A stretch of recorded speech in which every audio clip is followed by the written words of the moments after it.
Hello? Hello. Everybody, happy Sunday. Good morning and welcome to what will be a day of flying. Yes, that's right, friends. Today we're taking a preview look at the upcoming Avro RJ. This is going to be a brand new release from Just Flight. And, well, we've seen their Avro... No, we haven't. We've seen their BAE. That's the one. Their 146.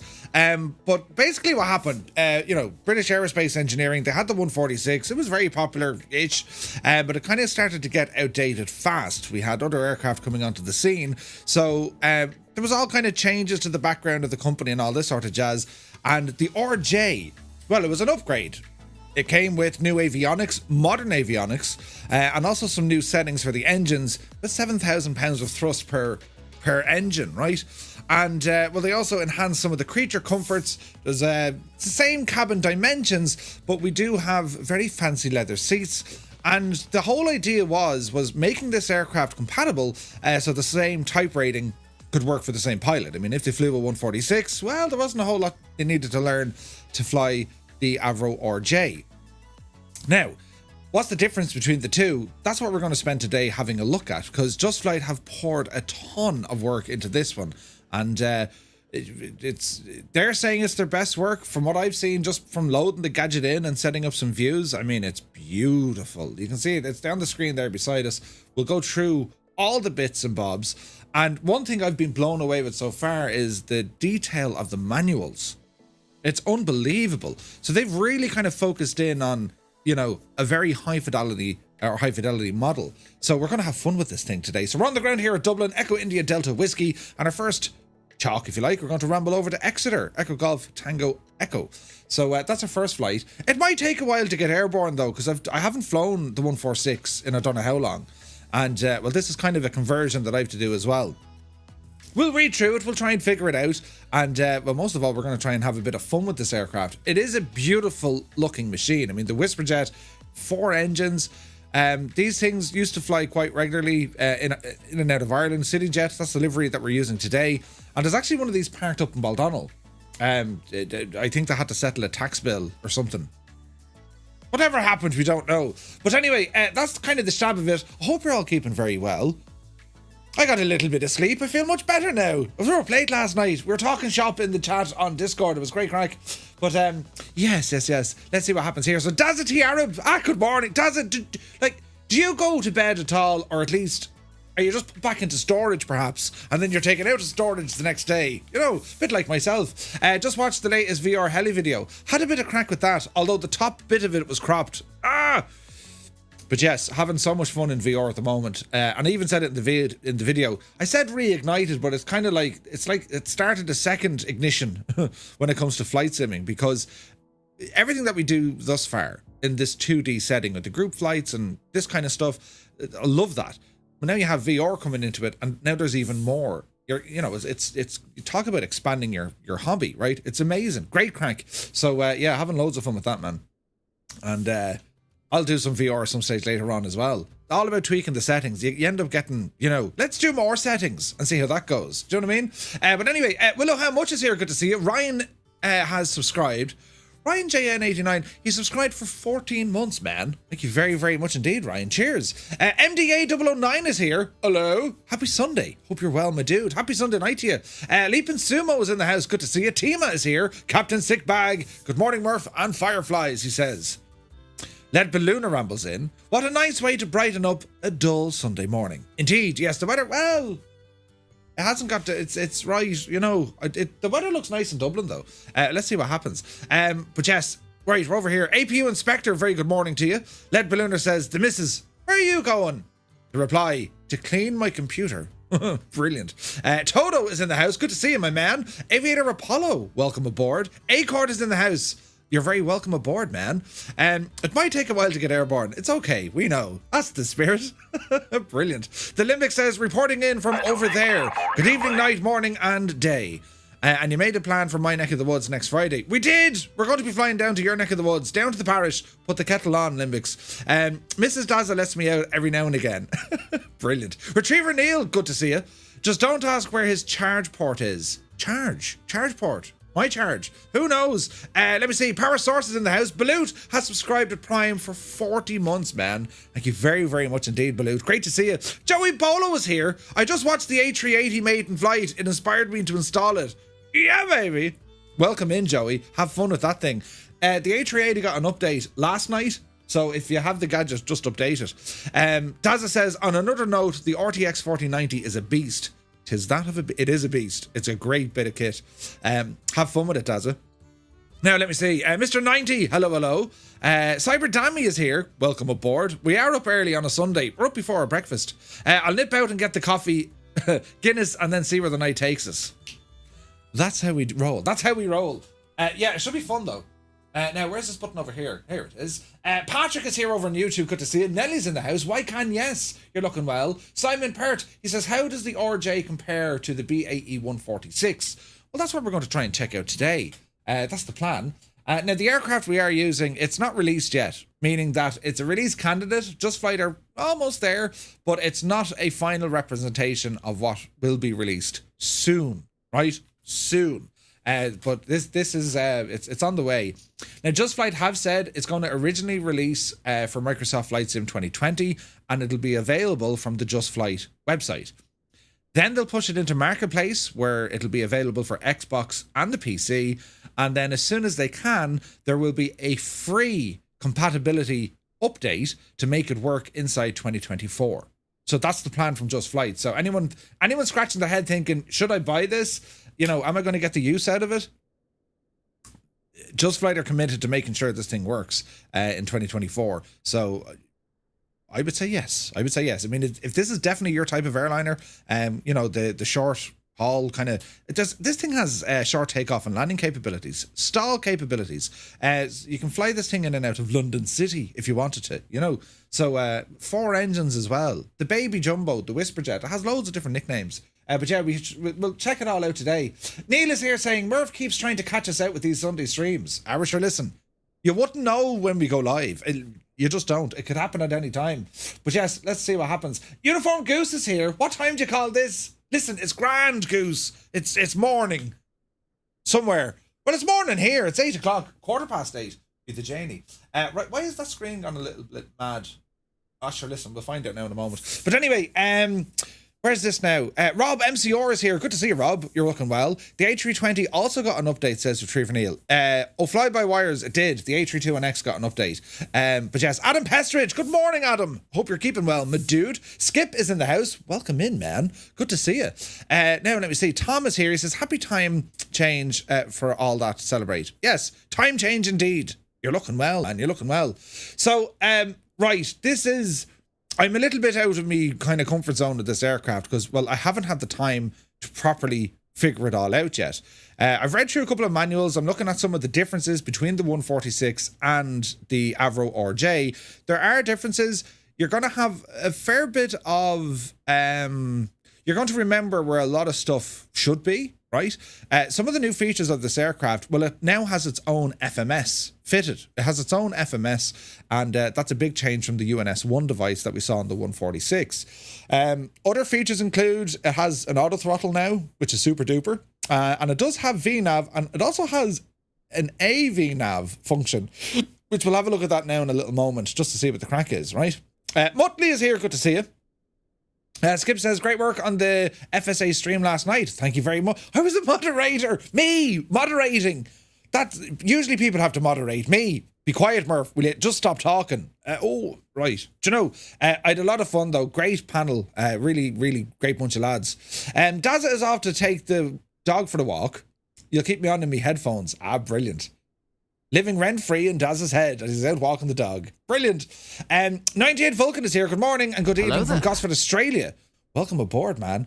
Vulcan, we couldn't hear you last night on the, on whatchamacallit. We couldn't hear you on Discord. We know you were there, though, but I think there was comms issues.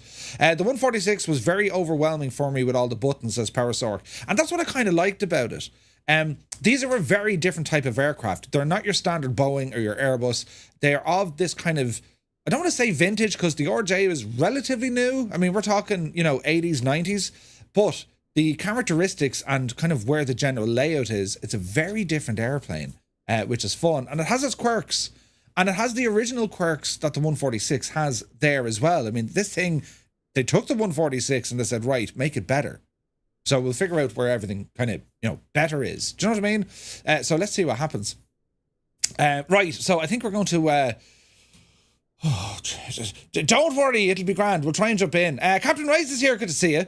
He says, do you know how much the RJ will be? I imagine it'll be similar to that of the 146. It is its own aircraft. It comes with 3 different variants. I didn't know there's a cargo variant, funny enough, or a freighter. But yeah, there's 3 variants. I think it's the 75, the 85, and the 100. And all the sounds. Just Flight had access to the real deal. They had the airplane and they have all the sounds. Like they have videos on it. They have tons of videos of the whole development cycle with this. It is quite exciting to see the level of detail they've gotten into. Do you know what I mean? McLovin is in the house. You're looking sharp today. Top of the hope you're well. Is that a new cologne, McLovin? You're looking well. Now, let's see what happens here. Flight Plan Fan is here. The difference between them.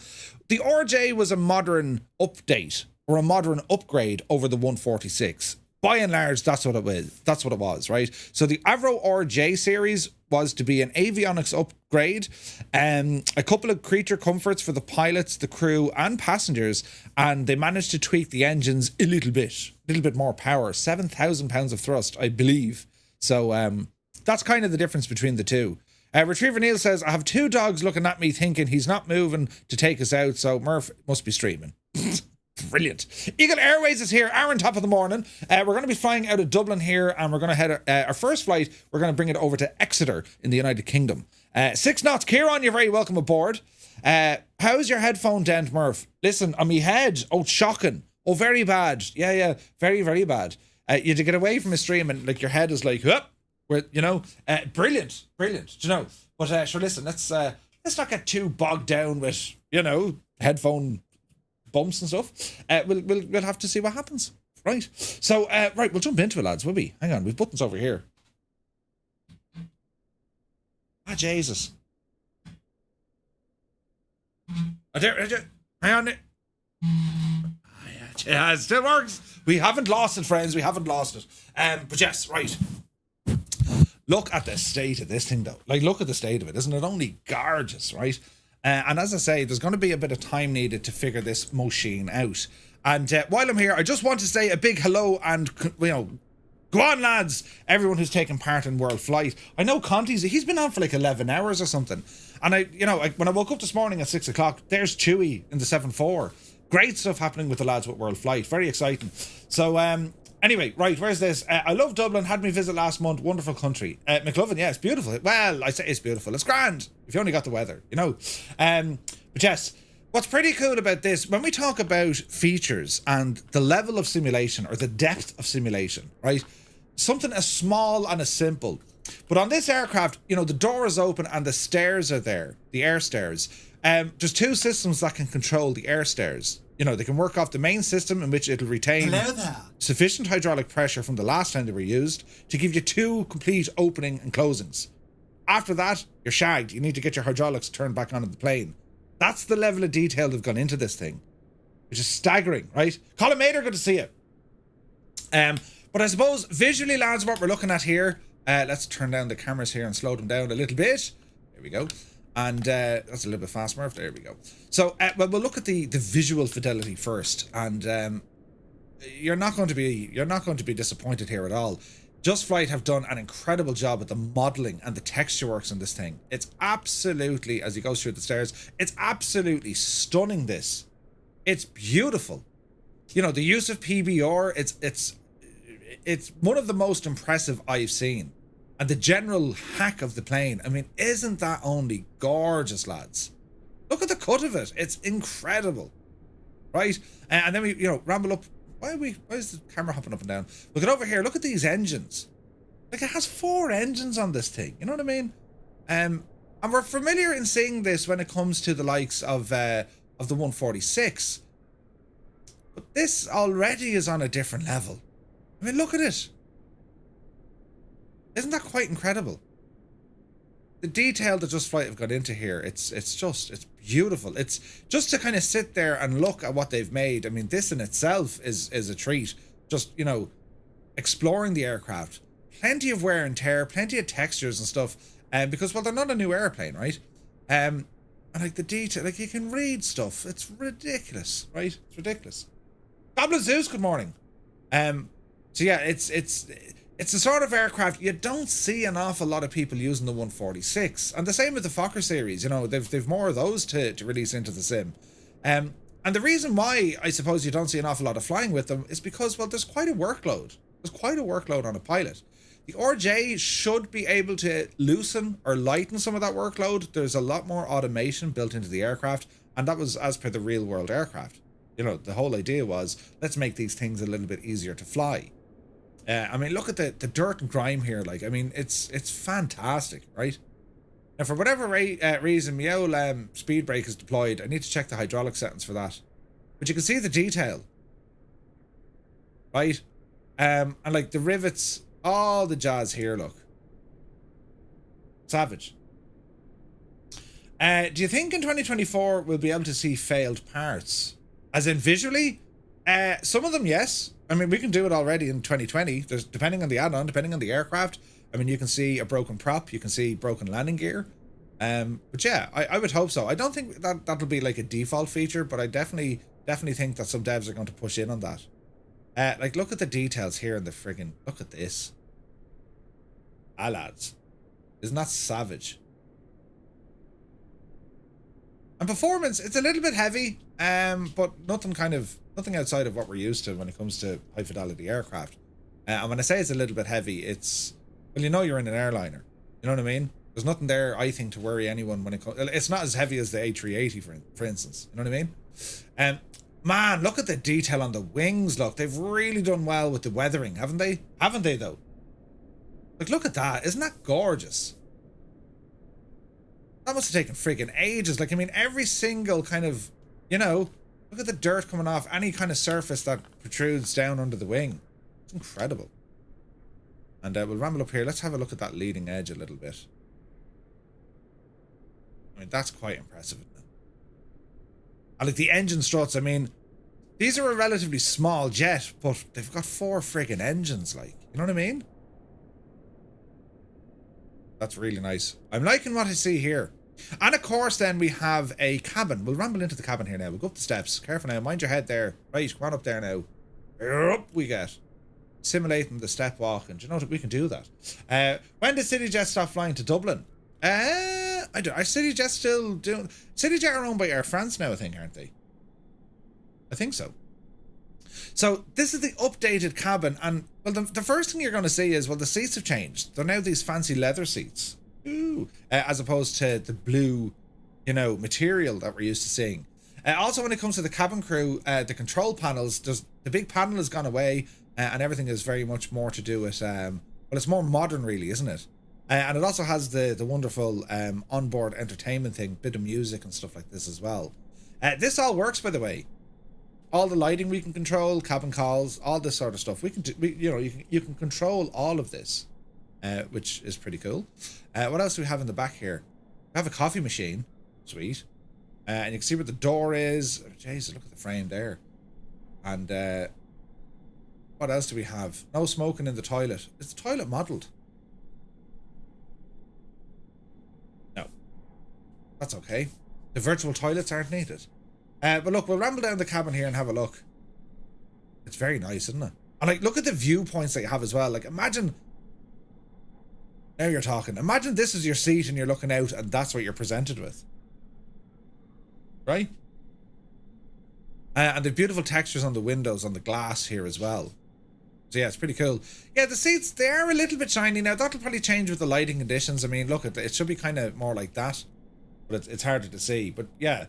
They're a little bit on the shiny side, but it is that kind of 90s pleather leather kind of stuff. Do you know what I mean? But it looks beautiful. The cabin is gorgeous. I mean, even the carpet, like, that's gorgeous, isn't it? So it's nice to see the full cabin. Some people love cabins, some people couldn't care less about them. I think they're a nice touch, but you really don't spend much time in there. The doors can be controlled manually as well. You can click on them. They have a number of click spots. That's the end of the airplane in terms of the 3D model. So okay. And again, all the different control points on the phone can control everything as well. The intercom, you know.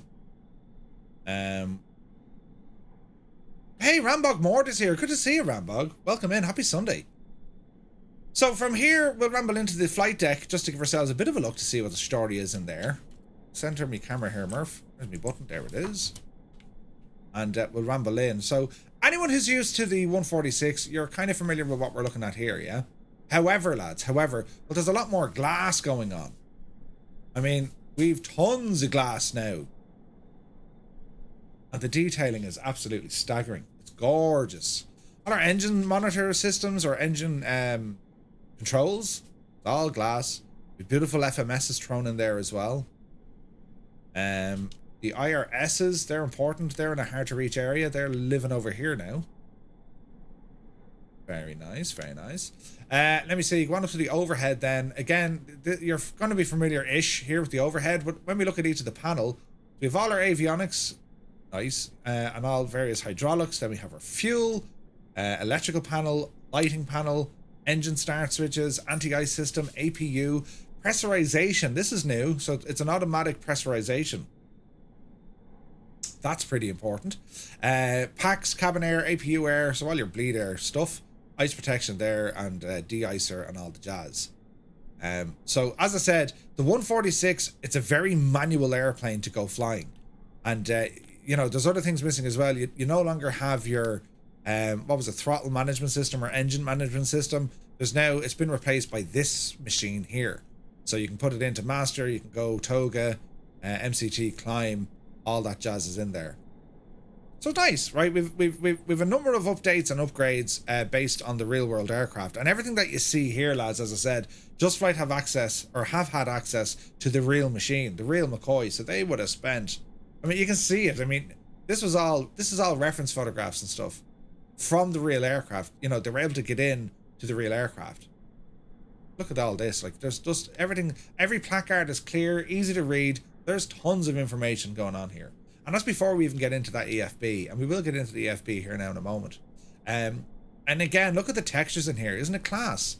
This is not a new airplane. I mean, and you can definitely get that sense that, okay, this thing, you know, it's earned its stripes. This is a workhorse.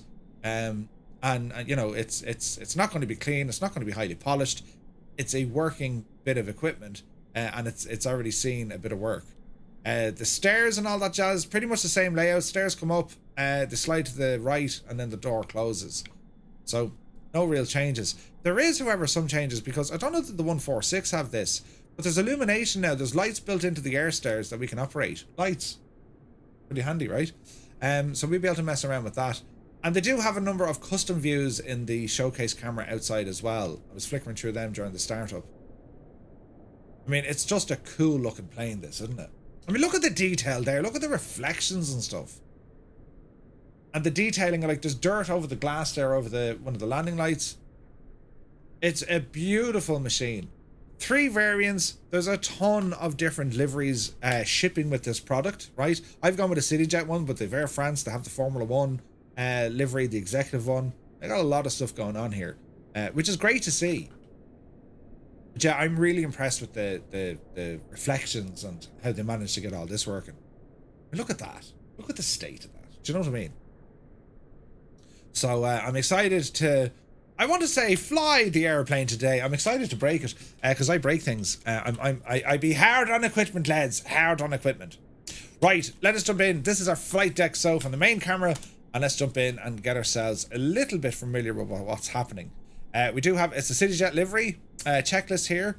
We can turn this if we want. We can rotate the divel depending on what we want, and rotate it back the other way. Hang on now, Murph. Index page. So you can add in your own stuff here, which is super handy. Back to the index, and I want to rotate it, please. How do we rotate it? How do we get the clicks back to say rotate? There we go. Like, super handy, right? Super handy. And we also have some more stuff over here. There's another clipboard here, and we can use this then. And we can add, you can add in your own documents to this, which is super handy.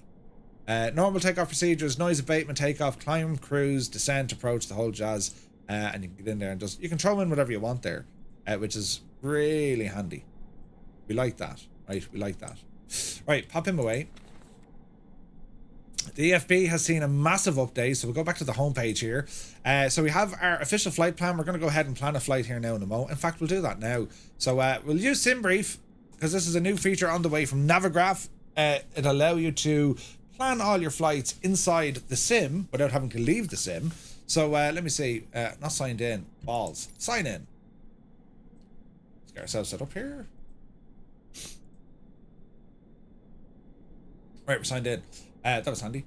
So let me see. New flight. So we're going to start off here on the ground at Dublin. Airline is CityJet. Does anyone know the ICAO of CityJet? There's a question for the chat now. Good and early and right answers only. We can put in Firefly Air, but we're CityJet, right? Does anyone know? I'll put in where we're going and where we're from. Echo Golf Tango Echo. As everyone runs around trying to figure it out. BCY, man yourself. Thank you, Adro. And Acord, BCY. Nice. And we'll put in 235 for the crack. The aircraft, do we have an Avro RJ? Let's see here now. We're looking for an Avro RJ.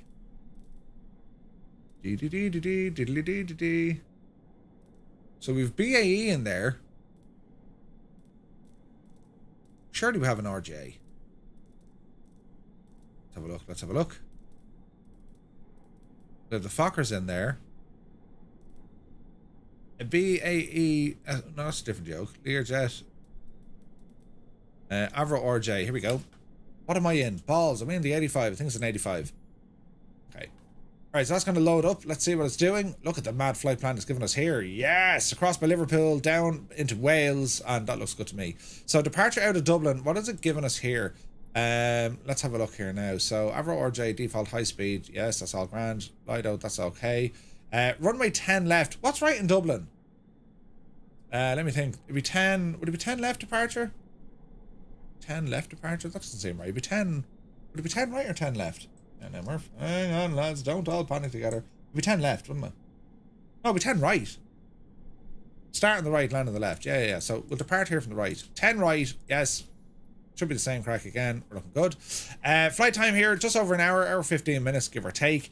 We're going to be on the NDEC 1 departure, and it's going to be arrival into Exeter via the Teaver waypoint. And, well, we'll pick it up from there. Analyze the route. The route looks good.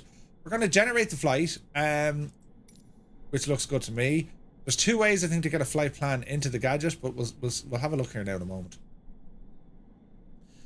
So let me see if I can download it, and we're going to put it into, let me think now, do Just Flight have their own gadget? Just Flight 146, or would it be just standard Microsoft Flight Sim? I'm unsure. We can use the FMS kind of downloader. I think we're okay. I think we'll just, hopefully the sim will pick it up, right? Now look, import into the sim, but that'll use Microsoft Flight Sim's thing. So we'll worry about that now in a moment. And we can pre-file the network and all that jazz. So that looks good to me. Let's see if we can import the flight now on SimBrief, which we can over there. And we can do the same on Volanta and all that jazz as well. So if we have a look at the operational flight plan, we're going to hit continue.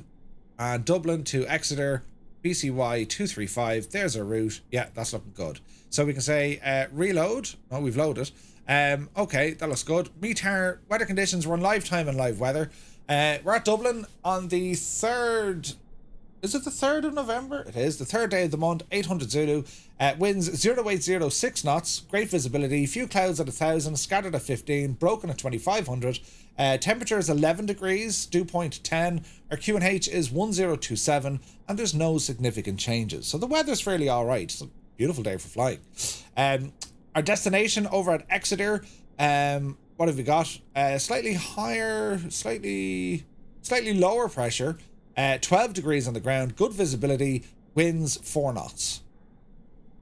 Yeah, we're not too bad. And we can look at a TAF as well and to figure out where it's at. We do have an alternate as well, Echo Golf Lima Lima. If all that goes wrong, well, you know, that's where we're headed. Our official or operational flight plan is here. Dispatcher was Sir Murphbot. He dispatched our flight. All of this is customizable, by the way. You know, once you get into SimBrief, really have a bit of fun with it, you know. Alpha's here, welcome in. This is a game changer doing SimBrief in the actual sim. Acord, right? Isn't it handy? Do you know what time Microsoft Flight Sim comes out? I think 1600 Zulu flight plan fan. I think. I could be wrong on that. Right, so this is all grand. We'll go through that now when we need it. So click on the little home button. We have the normal thing. We can see the map here, and just like give us a map, a moving map, and you'll see your lat long here located on the bottom of the map as well. Again, if we want to look at our charts, so it'll tell us, look, your Navigraph account is connected. So we can go in and have a look at our airport charts. So again, we can type in Echo India Delta Whiskey, search, and here we go. Here's all our stuff for Dublin. And if I look at taxi and we look at the airport or taxi routes, here, go ahead and open it up. I should be able to appear my little plane here as well, which I can. And if I want to be terribly fancy, we can put it into nighttime mode. I just love looking at charts in nighttime mode. And again, what Just Flight have done with their EFB, and this one seems tweaked as well, I love all of this. And when it comes to writing on your charts, you can do so within the tablet.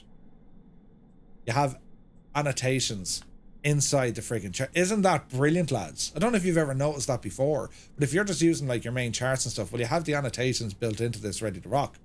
Super handy, right? Right, give it that. What else do we have here now? We can make that full screen, full width, all the jazz, zoom in, zoom out, and you know, bring a digital keyboard if you want, or a virtual one. We can even paint some stuff on there as well. Super handy, right? John Wick here, the first Christmas song on the way to church. Oh God, it's on the way. Christmas is coming. Brilliant. Now we can look at the aircraft. Import the SimBrief OFP payload. So it's already detected to say, hey, you got some weight and balance here. You're going to say, yeah, import it. Now we have a whole load of options. We can start refueling and the refueling speed. So Just Flight do this with their own aircraft. They have their own, they can do their own thing. Or it'll also work in conjunction with GSX. And, you know, they talk to each other, which is really nice. For this, I'm just going to horse it in there instantly. Refueling. Instant refueling is in progress. And, well, it should be good to go. So we can just click on the refuel button. Refueling complete. If we want to look at our passengers, again, gate type is stairs, waiting for boarding. We can start the boarding. When I hit that, you're going to hear people talking and doing all the jazz. So we'll start boarding. Boarding is complete. Right? And that's going to close up the door. While we're sitting here, I'm going to activate the ground power. And you'll hear that machine start kicking off in the background. And then we have a whole load of failure options. We can arm these failures, disable them. When do we want them to hit? And already, we have a lot of stuff here. I mean, this is one page of multiple systems. Hydraulics, fuel, electrical system, ice protection, landing gear, instruments. You can fail any of these items. So this is where it gets mad. Probability real, or you can accelerate that time as well. Super cool, right? What we have over here then, again, we have our own little pushback. So you don't need a GSX if you don't want it. I mean, you can just use what Just Flight are giving us. So we have a pushback there, which is super handy. We also have the options of the aircraft configuration, and this is similar to what you've seen, you know, when it comes to the 146. So we can say, look, cockpit pilots, why not? High frequency antennas, of course we want that. Tail skid, throw it on. Air stairs accumulator, or you can have the old type. With the accumulator I like. Interior cabin, ambient sounds, auto throttle lock. Basically what this does, when you engage the auto throttle, because this aircraft now has an auto throttle, when you lock it, it means you can't move your throttles because you have auto throttle engaged. Just means you're not worried about like a spike if you're using older equipment, or if you actually accidentally bash off it. So we'll leave that in place. EFB auto brightness, why not? State saving. State saving enabled. Super handy. And then the gauge refresh rate, we can bring that up a little bit. That will work on some of your memory, but we'll leave it there. A metric altimeter, leave that alone. Auxiliary fuel tanks, leave that alone. I'm happy enough with this configuration. Now, when it comes to our center of gravity and also pitch and all this, same crack. You can click that button and it should automatically set that up onto your trims. We also have a number of state savings. So we have cold and dark, ready for takeoff, turnaround, and then all the different announcements. And then we have a summary of our weight and balance. Nice. What else do we have? Just Flight's notes. So we can put in some notes. We can say, yeah, give us a note. Give us this one. I love the colours. They're teal. Cyrus would be delighted about this. It's just, and it remembers all this stuff as well, which is super handy, right? What else do we have? Our checklist. Again, we can get the checklist from here. Circuit breakers, radar, electrical GPU set, panel and pedestal check, and oxygen valve pressure on. So we'll go off and do these here now while we're waiting. So circuit breakers, check to make sure that they're all in. Circuit breakers are up the top here. I don't think they've modelled all the circuit breakers. No. So they look, well, they look good to me. But they're not modeled, so okay, they're done. Radar unit is off. Let's verify that. Radar unit is off. Correct and right. Electrical GPU and APU set. GPU power is already on. Haven't gone out with the batteries, but our GPU is set. Not worried about that. Panels and pedestals have been checked. You know, removed before flight. Any of the tie downs, any of that jazz. Everything here looks good and easy, and that'll do. Ensure that the gear handle is down. The flap handle is reset before we start putting power in here. And the oxygen valve and pressure system is now activated. So oxygen test. That's working. Quick check over here. That looks good. Jump across the boat. And on this side, we should have another oxygen, which we do. Test. That's working. The main valve is on. Main supply is on. So that's our oxygen system set up. I think there's another oxygen button here somewhere, because we do have jump seats. Now, if the jump seat works as well, that'll slide out. Maybe it doesn't work. It should work. Maybe it won't open because of the door open. Hang on. I thought there was a click spot there. I could be telling Porkies. There's the gadget I'm after. Yeah, that's the other test. That's in up. Alright, fair enough. Now let me see here. There's something on the ground. This looks to be the emergency gear extension. Hang on, we got our camera set up here. Emergency gear lever. So there is a click spot. There. Doesn't want to move yet. But that's where that lives. Alright, fair enough. Right. That's our cockpit prep done. Crew at station, pins, aircraft log. So they're all your checklists. We know the crack with those, right? Let me see. Dear Brolog, welcome in. Wycan says, right, Miss has gone to work. Time to annoy the locals with Murphy. Brilliant, brilliant. I need annotations as I can never remember where to go. Super handy. The annotations is great. It's brilliant. We also have a top of drop calculator, your top of descent, so you can give current altitude, ground speed, target altitude, desired angle of descent. So that's all there, which is super handy. Hello there. Sketchy Flyer, good to see you, man, and welcome. Thank you for the raid. Welcome in. Thank you very much indeed. And then last but not least, we have some settings where you can, your clock, your format, show your username login for your OFP if you wish, or the theme. You can change the theme of your EFB to suit your own kind of viewing stuff. All right, right. Back to aircraft. As I said, ground power is connected, and we'll start off here by using some of the inbuilt checklists. Because as I said, I haven't used this aircraft in quite some time. So landing gear lever is down and checked. Weather radar is off. Transponder should be in standby mode. You're down here, you devil.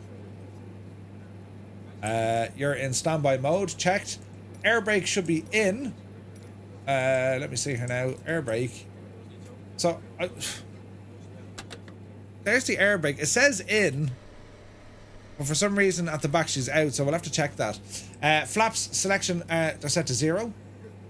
Nav lights as required, so I want to find our nav lights. It should be up here, the road. There they go. We'll turn them on now before we put on the battery, because as soon as we put on the batteries, she'll fire up. So I was looking for batteries. I'll go battery 1 and battery 2. Are we ready for the sounds? Battery 1 and battery 2. Brakes should be set to yellow and parked. Zoom down here a little bit. Brakes yellow and park. Pull to park on yellow. Okay. Let's turn off the cockpit or the pilot in the cabin.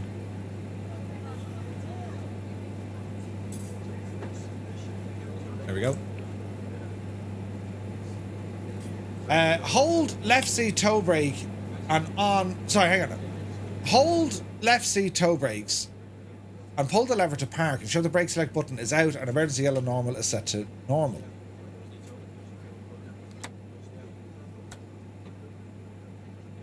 That works good. Nav lights they were already on. Come back up here. Brakes are good. Master switches. So let's go back up. Callum. And we need to play now with all our master switches. So these are our avionics look, right? So I was looking for the yaw dampener now. Why not? We're also put on the autopilot master switches. And then our avionics master switches. That's looking good to me. So they're all turned as on.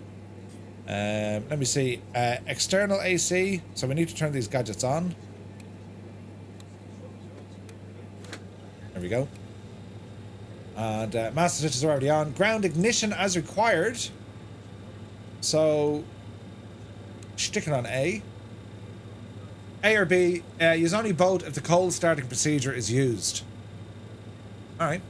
Anti-skid and lift spoilers. So let's come down here and have a look. Anti-skid and lift spoilers. It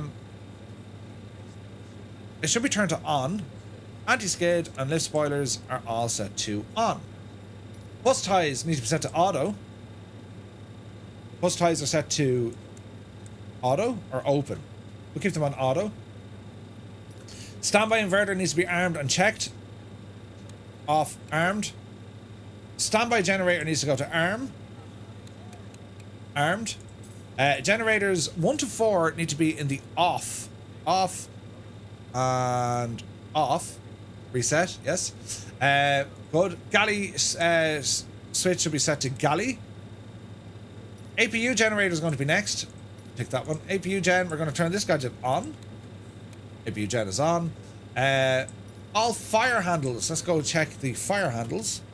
Now, what we want to do here, actually, I want to do a couple of tests with our fire test as well. So we do have some buttons before I go messing with these lads. Let's have a look here now. And there's so many different lighting options. It's ridiculous, right? So I forgot to turn these on. Beacon, why not? Nav lights are already on. These are all working. There's our APU fire test. APU fire is lighting up here. And we should cancel that. Grand. What else do we have now? All the different engine tests. We'll do ground fire tests. Engine 1. And we can see him light up there. And we're getting our fire warning. Engine 2. Engine 2 light comes on. We'll do the same. Engine 3. And engine 4. Okay. Stall warning.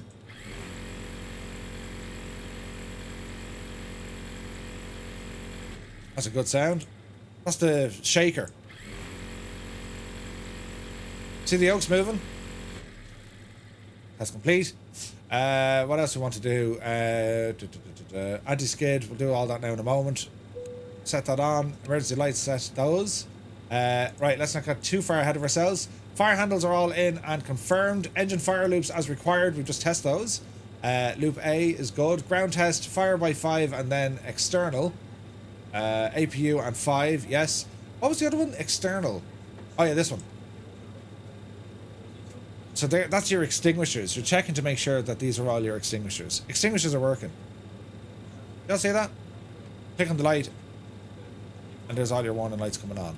Right, they're all good. What else do we have now? Ground test. So we're saying, if required, external power is on. External power should be lighting up, which it is. Rotary selector needs to go into the ground external. External AC. Yes, volts are there. Frequency is there. That's good. We're both in the green. Yes, we can see that. Tick, tick. Volts and frequency, as I said, are good. EXT switch is already on. I already have the power on. Here we go.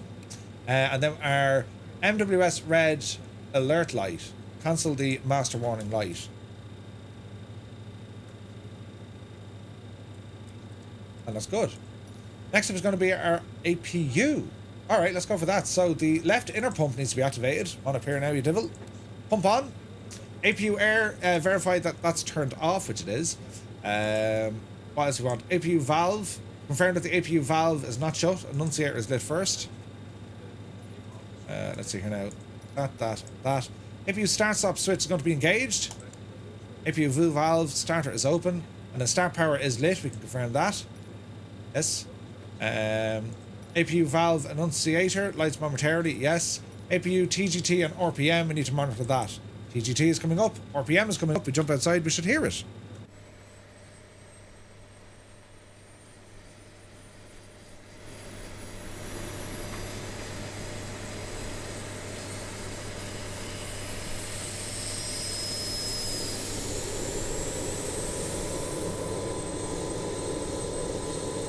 That's the healthy sound of an APU.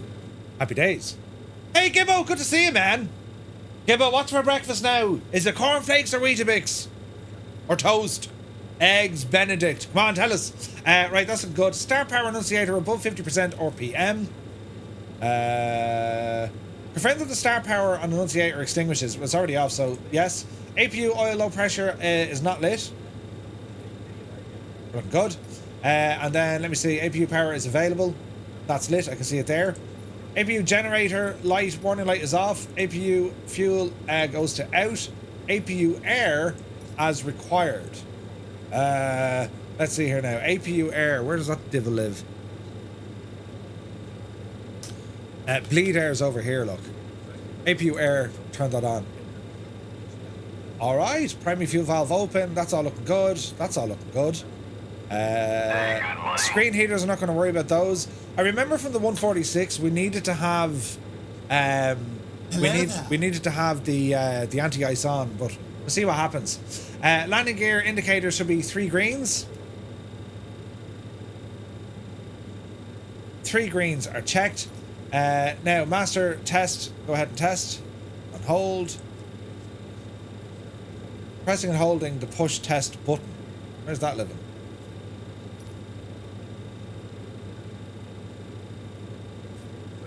Push test. There we go.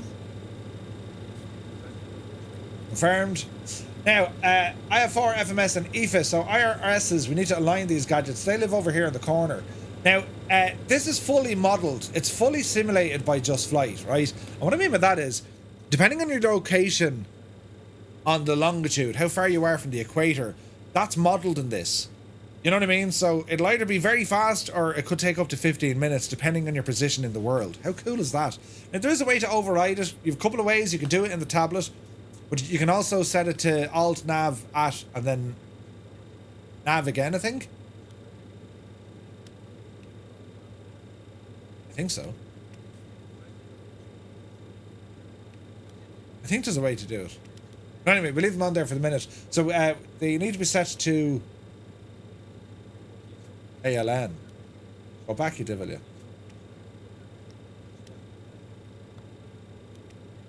Right, so they're now in alignment mode. And then we go to our FMS, set IRS position. All right, down to our FMS. Hello, FMS, or FMC. Avro RJ, AirAct data is good. Hardware configuration, that's all good. Position initialization, we're going to go into. Set IRS position. Now, can we get that from the next page? No. No. The last known position was here. Enter a route on the route page. Yeah, we'll do all that now in a minute. It's last position, is that right? Okay, she came up there now, so she's aligning. UTC is correct. Route page, let's go in. So it's a company route, so I'm hoping this will work. Or will she... Wait now, how will we import this one? Here's the question. How can we import this? Initialization. Init reference. VNav menu. FMC. Position. Right. What stand are we on? 3-1. What is our stand actually? 202. 202. No, it doesn't like that. Alright. Let's see here now. Let's see here now. How do we cancel that? Have we a delete button somewhere? Here. Here we go. Alright, okay, let's have a look at the route page again. So we can put in our origin, Echo, India, Delta, or not Mike, you muppet, or Whiskey, or Dublin. And we're going to Echo, Golf, Tango, Echo. Our flight number is BCY 235. If I go to company route, let's see, does this work? No release date yet. Very soon, real deal. Very, very soon. Hey, Vasco is here. Good to see you, man. Bran flakes this morning is the only thing in the house. Oh no, Captain Sickbag. Bran flakes. Have you a bit of banana or something put on them? No. Right, let's have a look at the manual here because I need to figure out how to do this. Murphy is consulting a manual. Speaking of manuals, lads, this is ridiculous, right? So if we want to have a look at...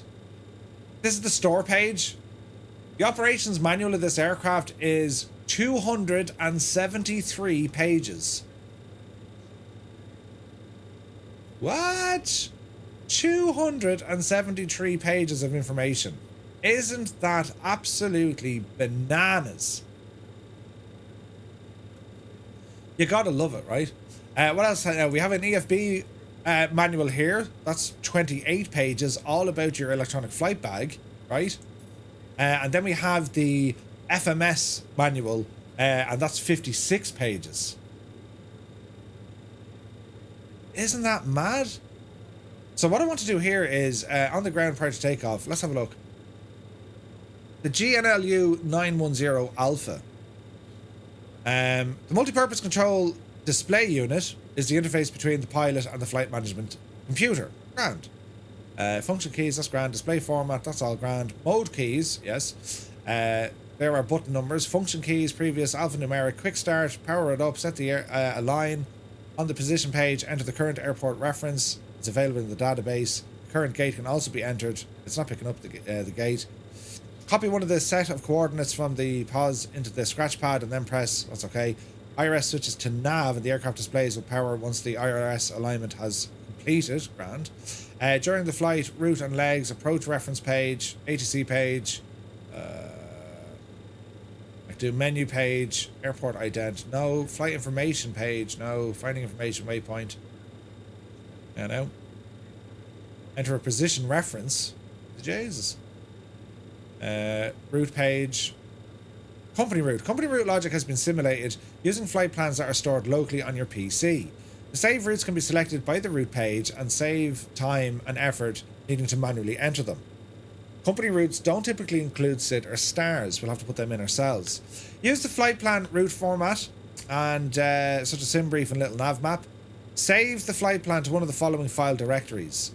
If you have the store, it's going to go into app, local packages, just flight aircraft, just flight.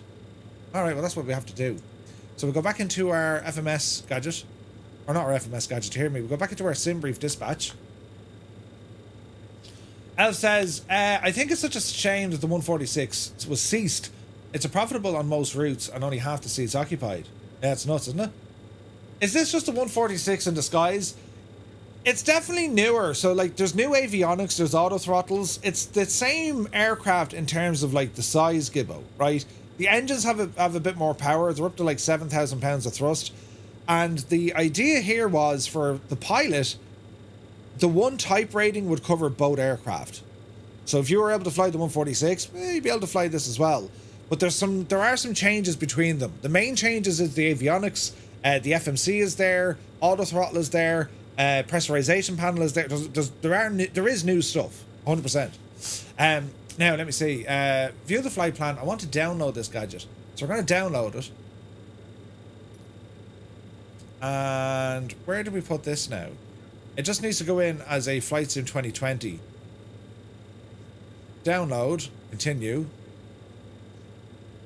There's the route. Oh no, that's a dot plan. Hang on a second. How do we refile? How do we do this now? Would it be the same as Just Flight's 146? Let's try it for the crack. Oh yeah, there's the route. Okay, sweet. So if I'm right in saying this, if I open up this gadget and we start, well, I can use the SimBrief downloader. Just use that, Murph. Same thing. SimBrief downloader. Let's have a look here now. And we're looking for Just Flights. They obviously don't have the Avro RJ there. Local packages, Microsoft 146. Yeah, so it's going to go into the 146 folder, but that's okay, right? Because we'll just grab it from in here. This PC, local. This will work when the thing is released. It's just not set up yet, if you know what I mean. Application, local, what were we? Packages. Microsoft Flight Simulator. Jesus. Forza, Flight Simulator. Where do you live? Where did we say you lived? You live in 1 sec only now. Close that for a minute. Local cache, packages. Oh, balls. Where is this again? App data. Oh, local state, packages. Just Flight. Here we go. BBC. Just Flight. RJ. Work. Panel save, flight plans. Right, that's where it needs to live. Grand, okay. So we're going to go into my downloads, and I'm going to grab you, and we're going to say, let me see, you're a route. Horse you in there. So we're Echo India Delta Whiskey, Echo Golf Tango Echo 01. All right, let's see if this works. Company route is going to be Echo India Delta Whiskey, Echo Golf Tango Echo 01. Not in the database. Did we do something wrong? EIDW EGTE. Is it .01?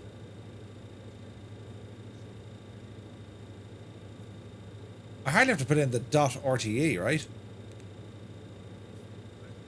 Interesting. Labudu, good to see you. Brett, good to see you, man. Hope all is well. Okay, why isn't that working? Not in the database. Should that be... Surely you don't need to do that prior to it. No, I don't. Acord, you shouldn't have to. Oh. Okay, that's a bit of a sting. Maybe you do need to do this. Echo India Delta Whiskey, Echo Golf Tango Echo. That is correct. Maybe get rid of the 01. No, not in the database. All right, not to worry. We'll put her in manually. That's all we can do. Right, company route now. Runway is going to be that of 10 right. So, right, we'll do it the old school way. 10 right. And we're going to say, right, what's my flight plan? Flight tech safety, leave you there. And let me see here now. We'll bring up our sim brief. Oh, we can do it from here, actually. There's a couple of ways we can do this, but I'll do it from here. Because I'll just start typing in my flight plan, right? I imagine that'll be different once the thing is released. You know what I mean? View the flight plan, and let's give us the actual gadget here now. So, you come over here, please. Go, look at the PDF, continue. Thanks very much. I'll put that over there. Right, so the route is as follows. It's a big one. NDEC is going to be our first one. So, let me see, via and then to NDEC. E-N-D-E-Q.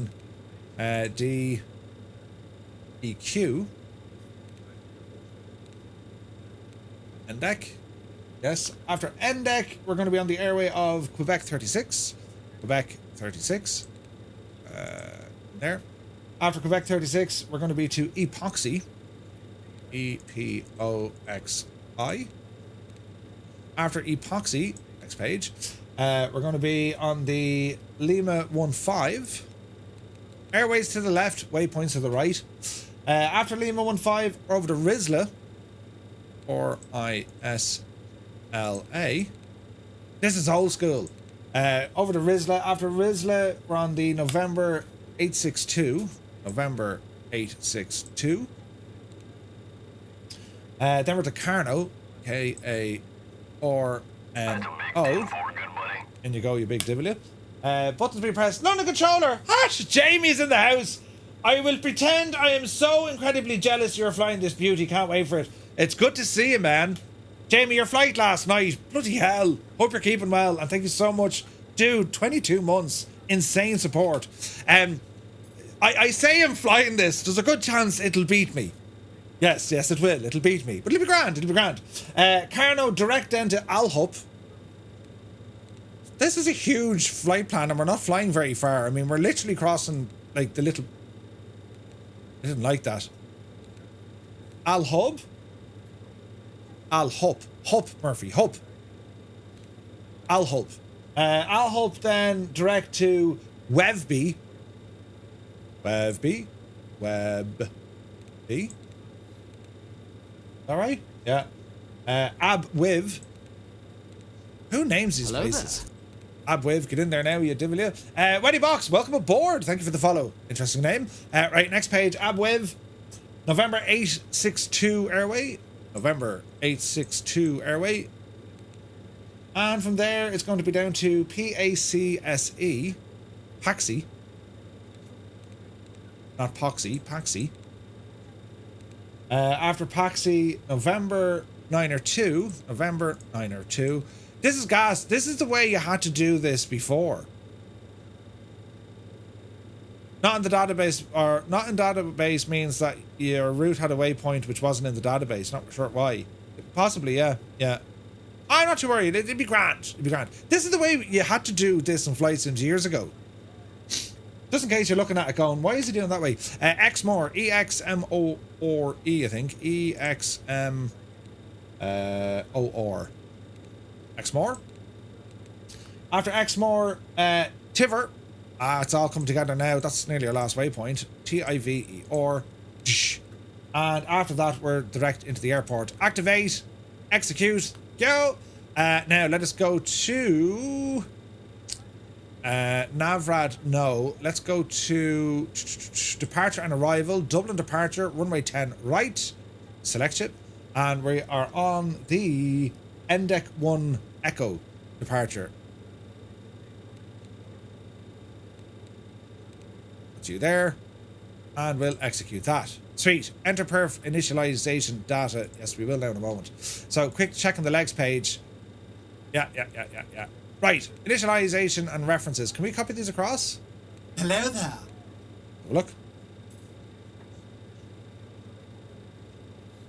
There used to be a button you could just press and it'd send everything across into your flight plan. Do you remember that? Let's have a look. We are loaded. That's like a reload something. Okay, we'll worry about all this now in a second. In terms of the flight plan, disappear you there for the minute. And well, let's come back down studies, here. you know, 60% of the time it works. Every time. Every time. Right, now let me see. Gross weight. So yes, we will get the information over here. So what is my gross weight? Here, Jesus, buttons, Murph. Where's my mouse gone? I've lost my mouse. Don't panic. There it is. Right, grand. Okay, let's have a look here. Gross weight is 36,671. 36.6. 36.6. Fuel on board. What have we gone with? Total fuel weight 4.6. 4.6. We'll call it 4.7 with 0 reserves. 4.7. And you get 0 fuel weight 31. Reserves going to be 0. Cruising altitude for today's flight, we shall be rambling up to... let's have a look. We shall be flying up to...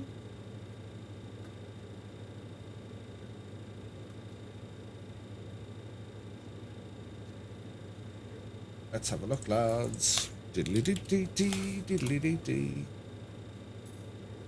We should really check this. Dispatch. Do. Let's have a look.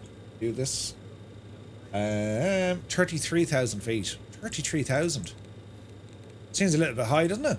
Right, average wind along the way, 158 at 30, 158/30. And top of climb outside temperature is going to be that of -26. I think we'll just do -26.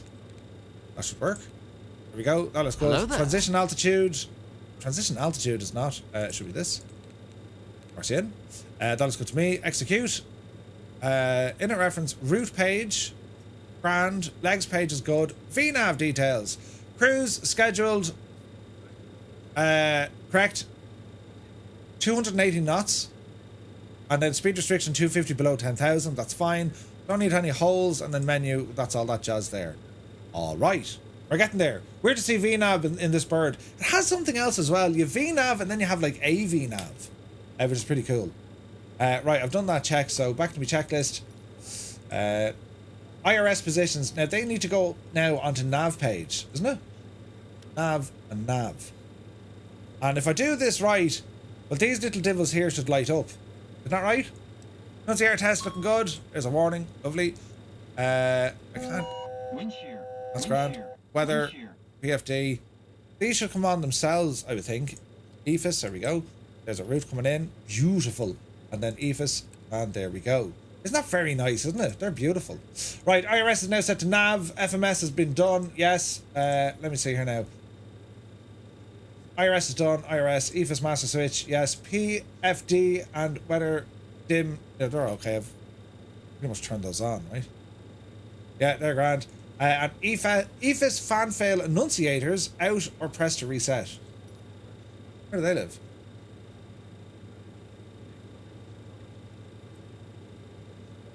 Avionics cooling fans.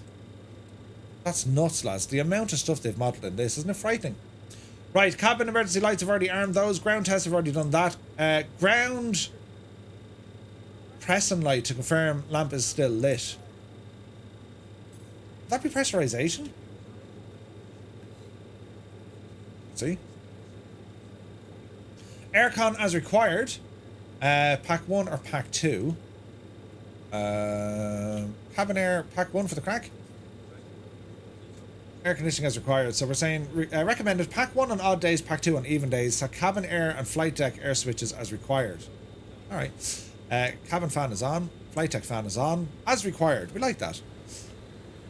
Right. Hydraulic contents. Check indicators are not reading below the amber marks.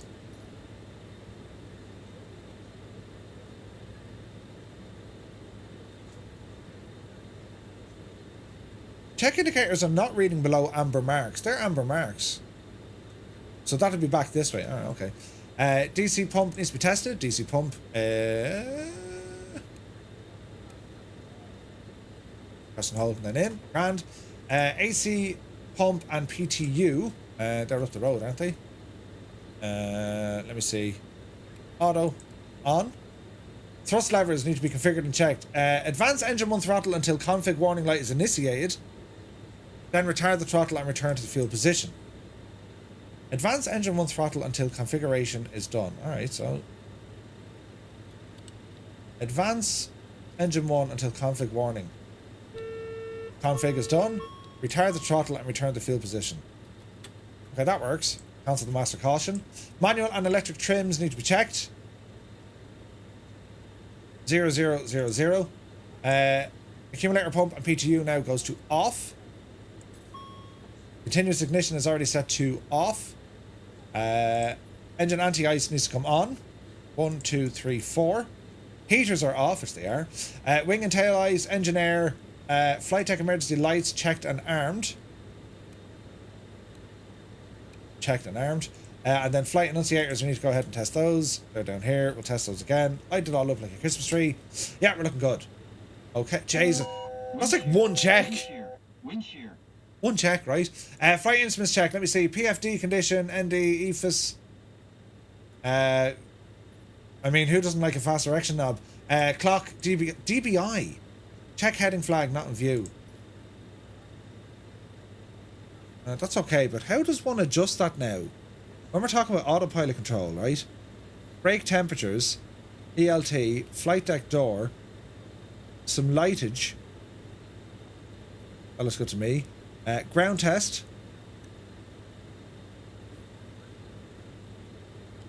That's grand. Terrain on display. That's lovely. Fuel, grand. Flight directors. Up you come. Altitude, set an initial 9 or 0 out of Dublin.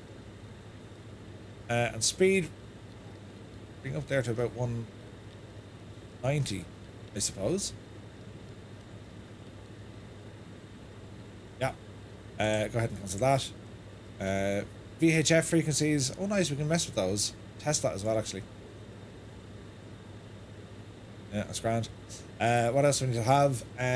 Standby compass. That's all okay. That's all okay. Flight instruments. Avionics. Flight data recorder test. I was messing with that there a second ago. Yeah, that's okay. Oxygen main valve is turned to on. It's already on. Double check our pressure is there. That's looking good. Oxygen masks, 100% fuel flow. We've already checked those as well. Right, before I start.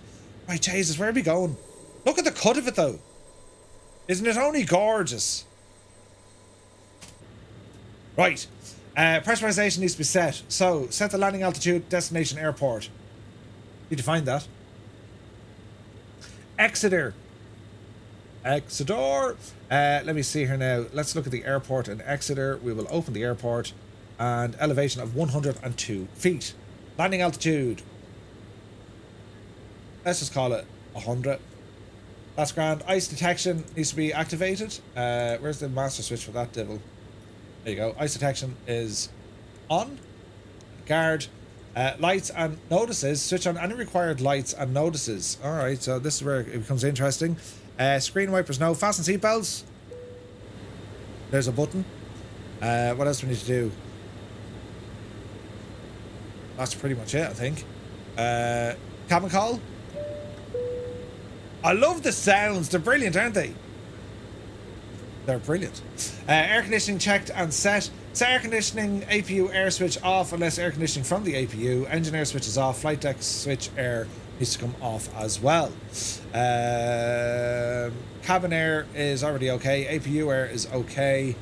And we were saying then the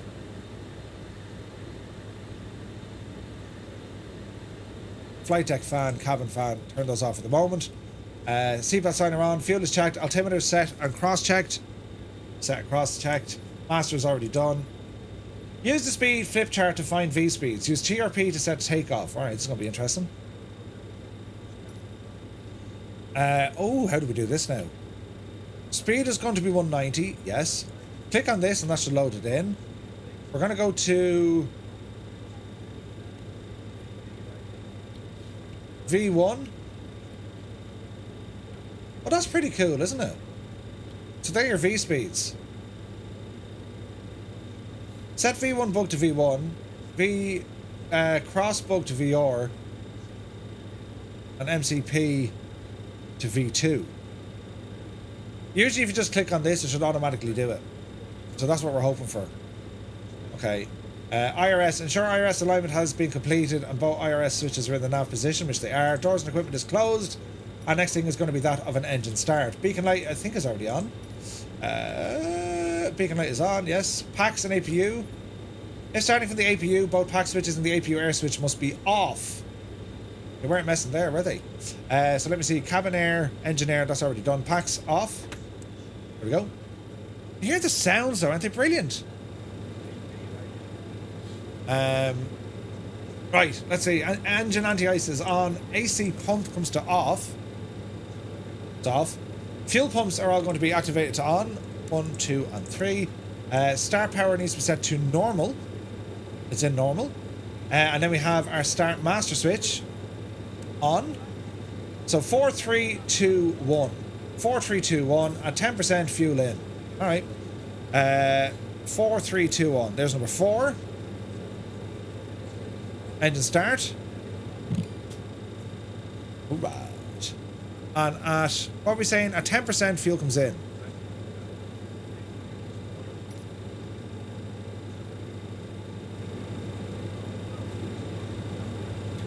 Let's have a listen outside, lads, will we?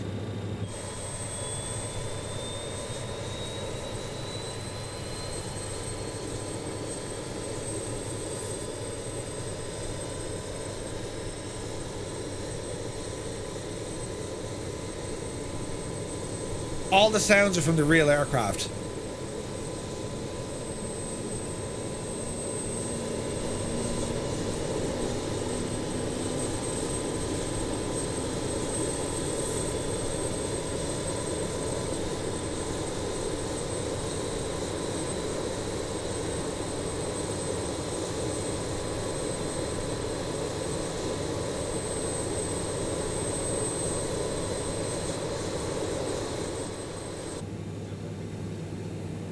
All right. All right, 24.5. Let's go to me. Come down here. Engine 1, N2, fuel on. Engine indicator is stabilized. Engine 3 is coming up next. So, let me see. Engine 3. Start.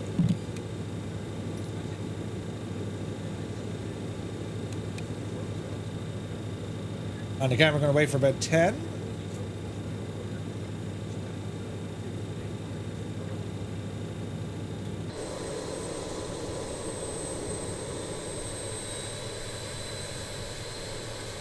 Look at the cut of it.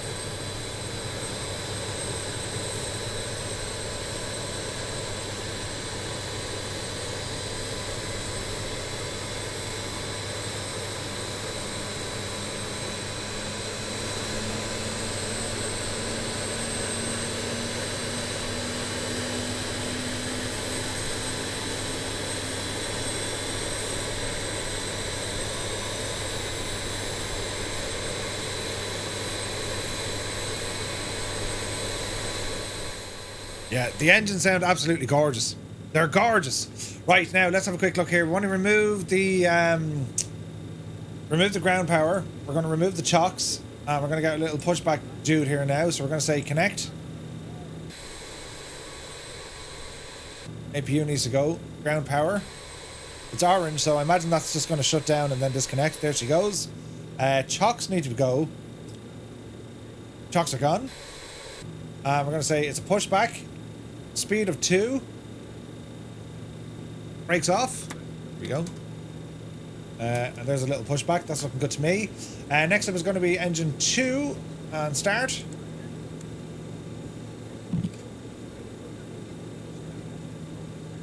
Okie dokie. And we'll horse in some fuel once you get to 10 on our N2. Spinach.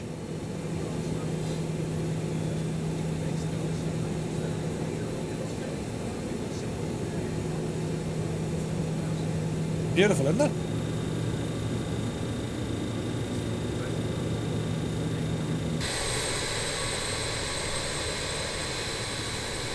Gorgeous.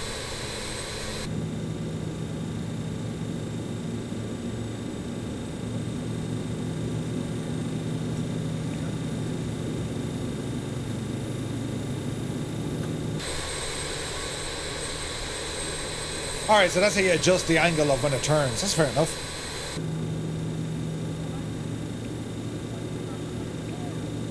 And we'll stop her there. Park and brake on. Thanking you. Engine 2 is up and stable. And we'll go ahead for engine 1.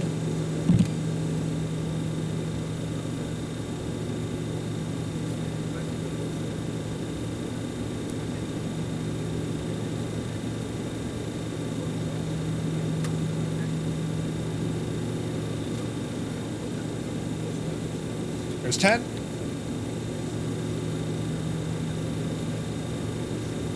Look at the detail, isn't that superb? Gorgeous. And that's the other thing, it has a FADEX system now in these as well. It's all FADEX stuff.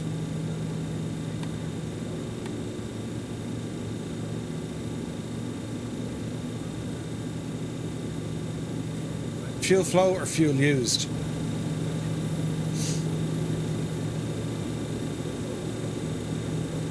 All right. So that was engine starting, engine 1, and yeah, they're all good. After start, so anti-ice as required. Not going to need those. Generators need to be set to on. Reset on. Ice protection off. Switch generator 1 and 4. APU gen switch to off, and ACU needs to come off. APU gen off. Gen 4 reset and bring online. What else do we need to do? Switch on APU gen switch, switch off external AC switch. External AC switch goes to off. Let me see, they're all on. You go off. Where's the Gen 4 coming on? Generator 4 is offline. Cabin crew, please take your seats for takeoff. That accent is the best thing ever. Starter master switch is off. There's a generator after activating. Thank God for that. Screen heats need to come on. Tail anti-ice, no. Anti-ice don't need them. Engine air, I imagine, needs to come on. Brake fans need to go to auto. Brake fans to auto. Hydraulics need to be switched on and then checked. Low pressure. Does the PTU not come on? Engine pumps on. Let me see. 3000. Yes. Switch on engine 3 pump. Set ACU pump to auto and PTU to on. Sir. Heaters need to come on. Now, switch on if there are live animals in the animal bay. What? Animal bay? Animal bay heater. That's mad. Did you ever see that before? APU engine air as required. Oh, wait now. Doesn't the APU have to stay on here for a while? It does.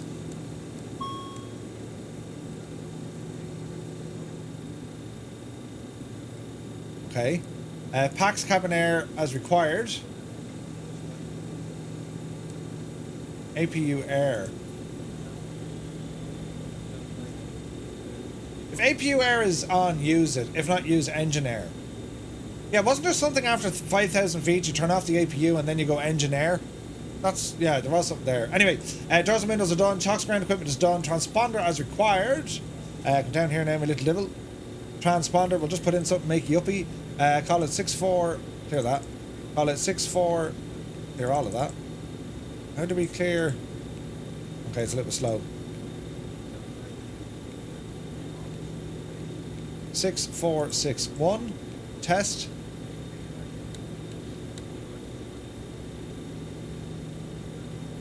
TCAS test. Pass. TCAS passed. Brilliant.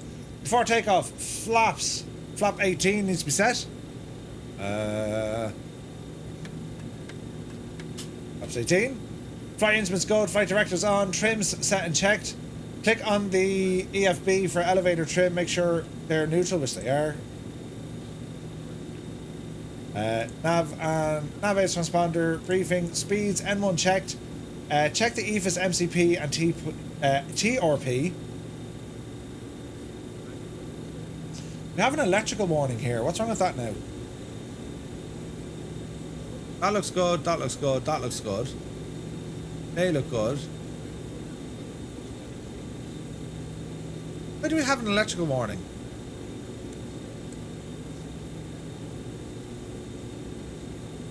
APU gen should be off.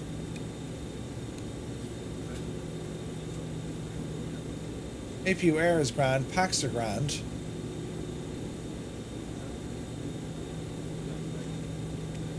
Why do we have... That's a good one, isn't it? Cycle the gens.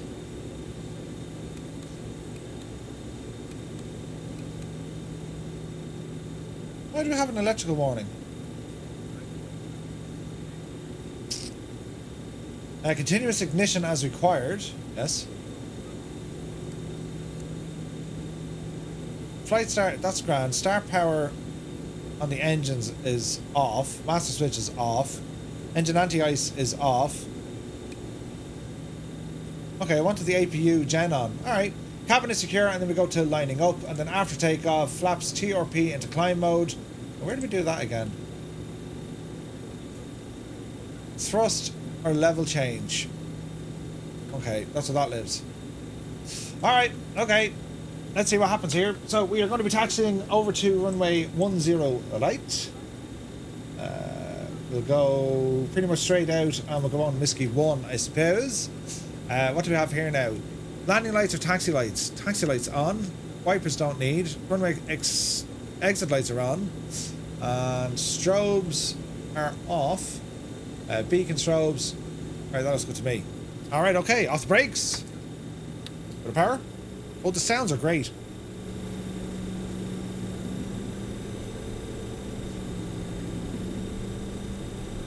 Oh yeah, the sounds are gorgeous, aren't they?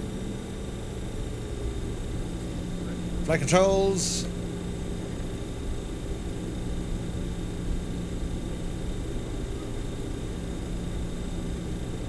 Good there. Oh, the radar, go ahead, turn it on. Annunciator panel looks fairly clear. Oh, yes. This is pretty. Let me see now. Trilotus, thank you very much indeed. Welcome in. Thank you for the Prime subscription, dude. Good to see you.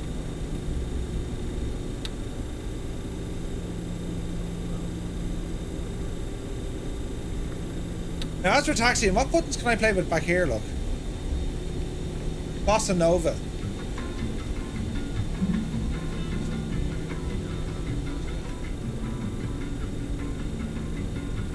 Yeah, that's what we like.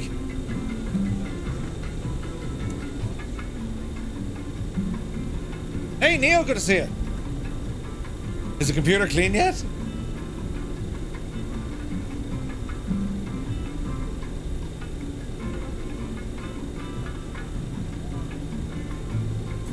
Uncage the cage, man.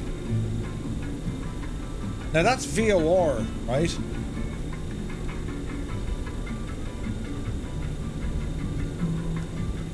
LNAV is armed.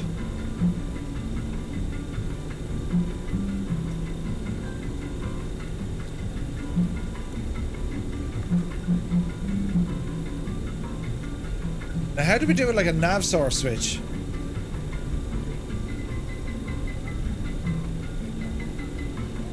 It's interesting.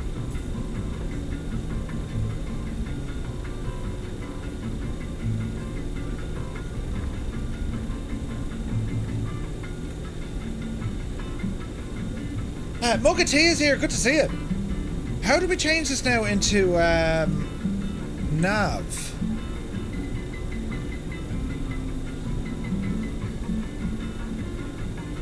I mean, should it matter?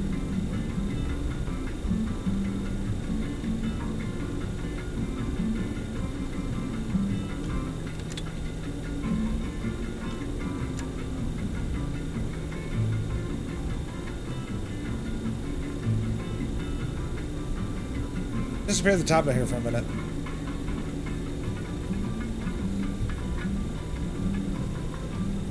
ILS.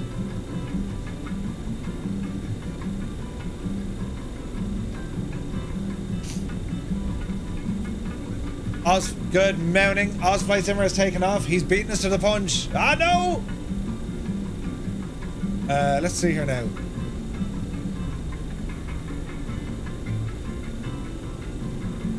So many buttons.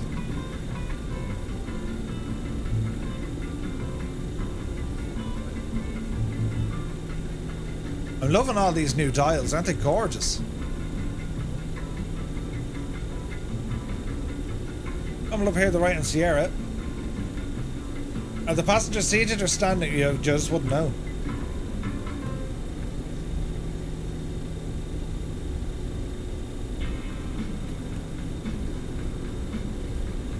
Alright, we got some switches here, right? Let's have a look.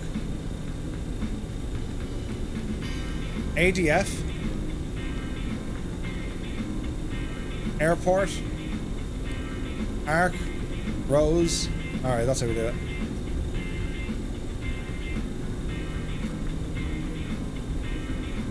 Alright, LNAV is what she's going to be.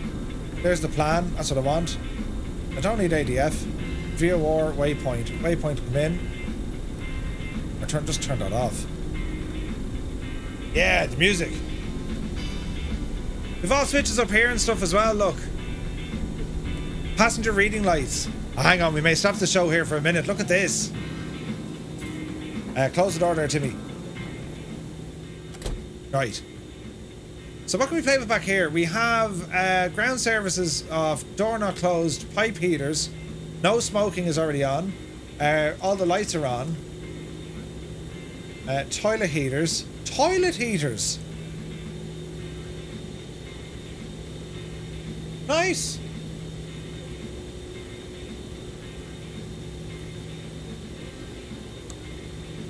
Emergency lighting. That's awesome. Ah, go away! You can use the P... Ah, brilliant.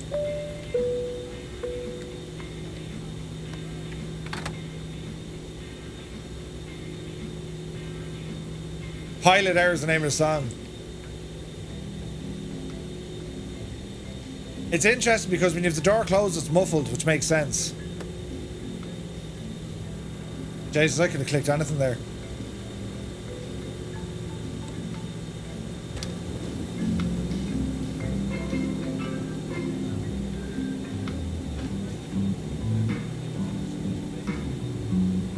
These are new sounds.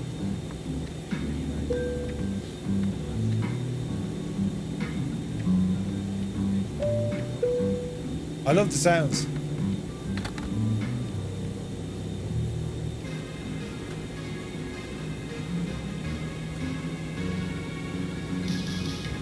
Tunage! Yeah! Welcome to today's flight, ladies and gentlemen.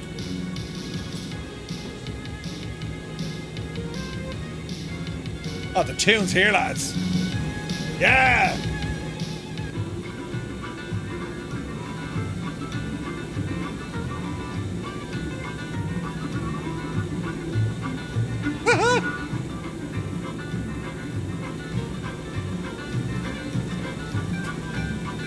I mean, what would you say you got onto the plane and that was the music? Repeater shuffle.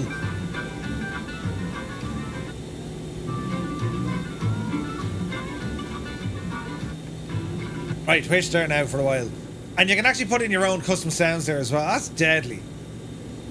Right, get the door rather closed. How do we close this? There you come. Now we can lock it from here, I think, can't we? Lock? Yeah, she's locked. Alright, okay, continue on. We just spent the last 5 minutes playing with buttons. Brilliant. Did you put the coffee on? I didn't put the coffee on. Wait till we're airborne. Then it'll be time for coffee. It'll be grand, lads. It'll be grand. Let's see what happens, though. What do we think so far? Can you put your own tunes in? Oh, yeah, you absolutely can. And if you want the EFP back, there's a small little switch here, look. Ooh. Click home. There's a flight plan. Or just a summary if we need it. Let's go into the map for the crack.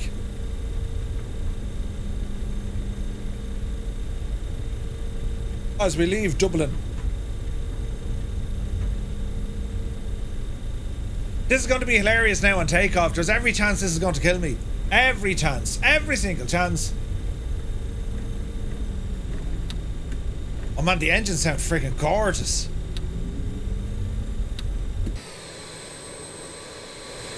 They're gorgeous.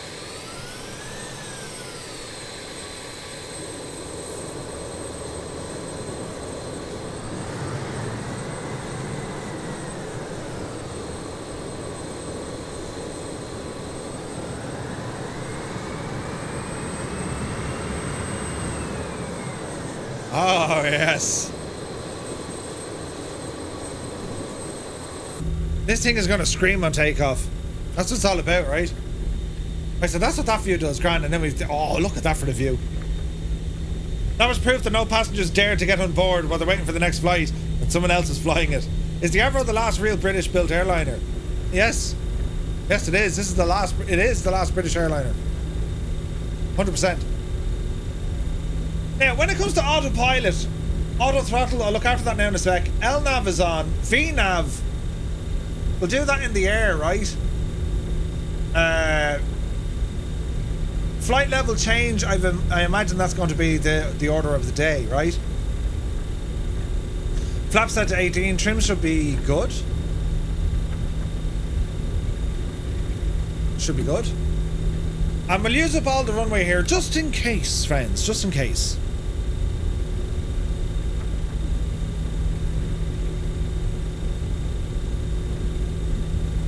Does this mean we can simulate historical flights taking the Queen around the world? Yeah. But you can do it already with the 146. But yeah. Right, approaching the active. Light them up. Looking good, looking good, looking good. Looking good. Good. Yeah, we're looking good.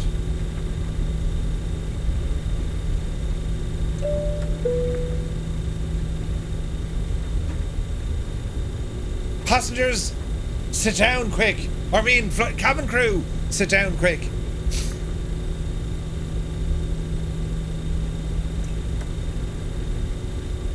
And again, you can go through all this with the, in here, look.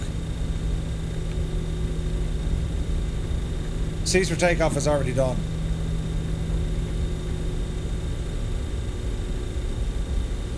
Right is clear. Left is clear. Oh, the sounds are going to be jazzy on this.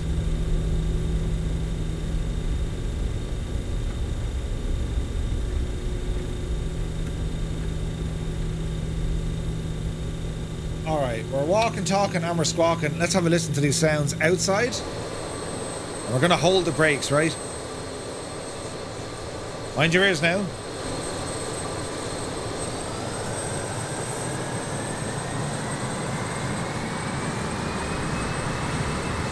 Hello there.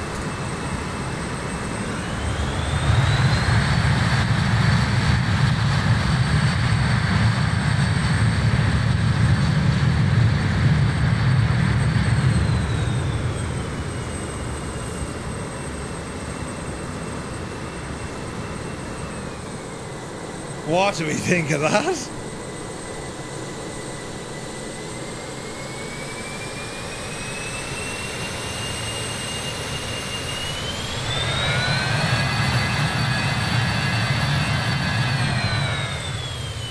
Ah, lads, would you stop, will you? Right. How do we do? Right, that looks me toga button. Right, power to 40. Stable. Auto throttle. Toga.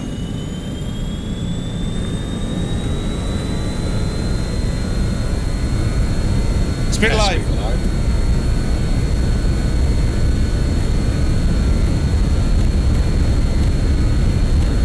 80 knots. 80 knots.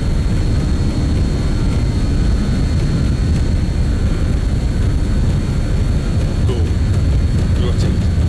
Rotate. Yep, see daisy. Pause, we're ready to climb. Gear up select. Gear up. Easy. Easy.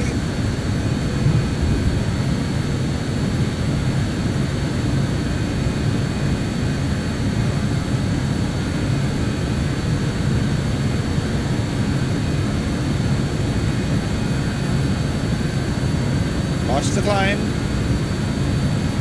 5,000 is a bit much.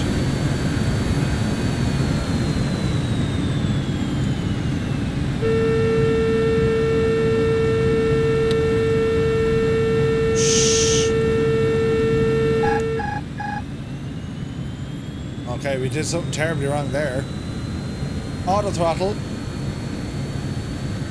Why did she jump back?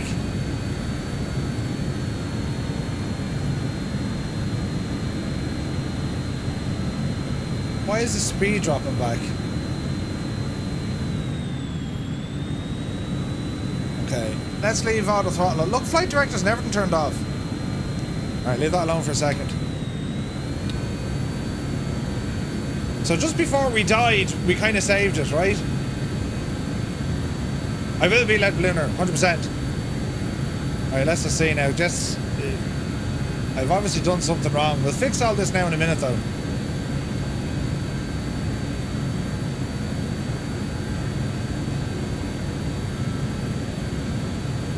Easy now.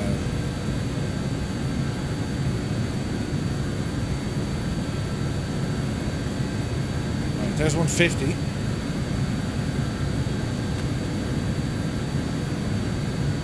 Get the speed up to where we need it. There's our flaps coming in.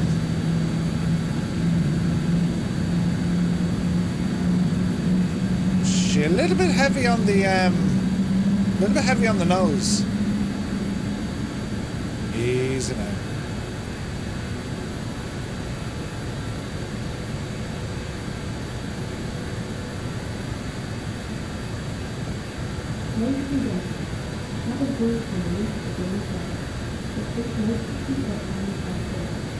Speed is 220. She's pitching up very high, like 5,000 feet a minute. That doesn't seem right, sure doesn't. Alright, roll her in a bit.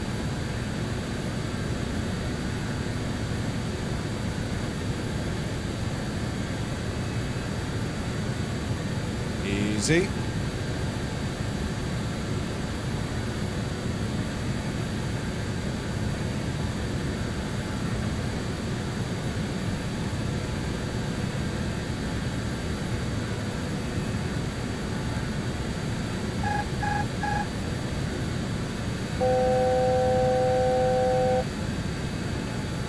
I can't figure out the friggin' VNav.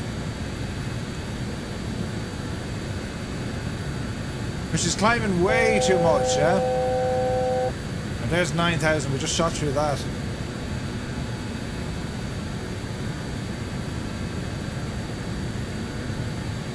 Okay, it won't capture VNav.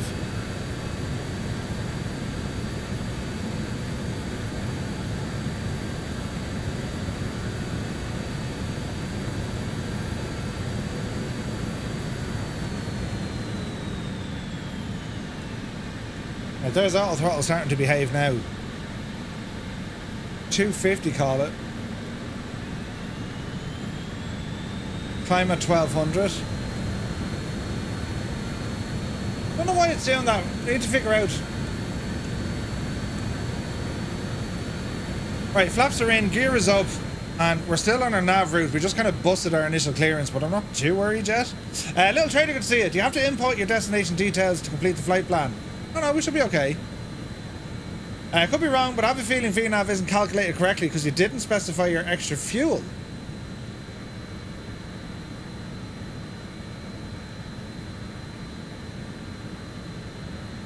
Wow, that's a standard climb. I mean, that's correct. Cruise 330.7. That's correct. Well, VNAV is there, all right. Approach reference. That's all grand. Flaps 33 is what she wants. Well, I think we're okay on that side, lads. I think.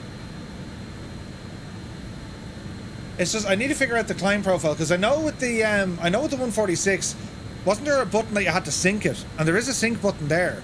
Where was the button for that now?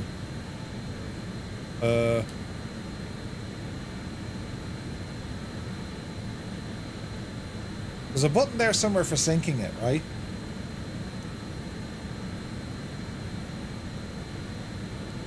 It doesn't want to work with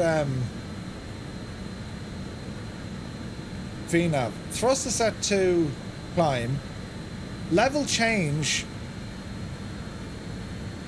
should get us to our altitude based on our speed, yeah?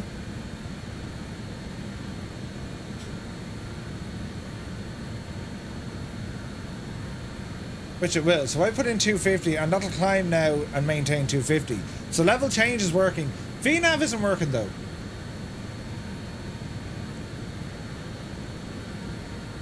I need to investigate that one. Speed is good. Everything else is good. Climb power is already set. Okay. No doubt I've missed something, lads. No doubt I've missed something, but sure, listen.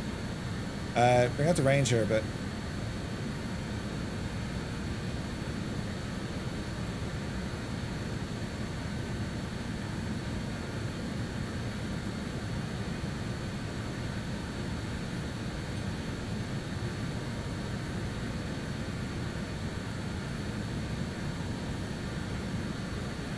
Ground speed, there's our wind, that's what I wanted.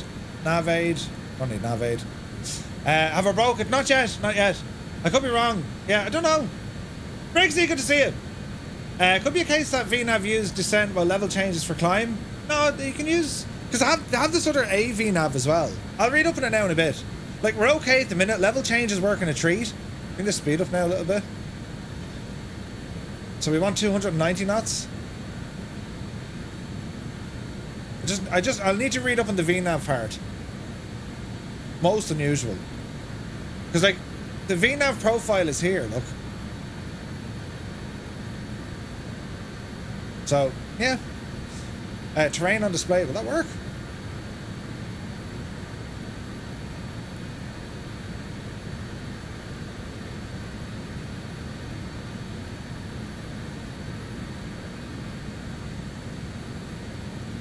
Okay, so 290 is like top speed. There is that other sync button. Maybe that was the thing. You know your profile, then you lock in your profile. I think there's something to do with that. I'll read up on it though.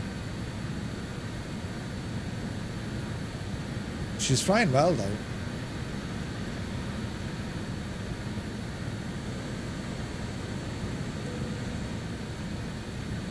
Right, we're cruising along.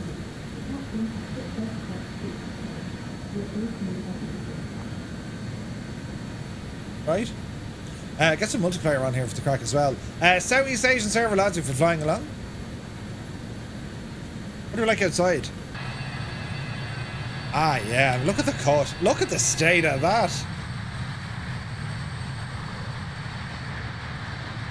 Jesus, it sounds great, doesn't it?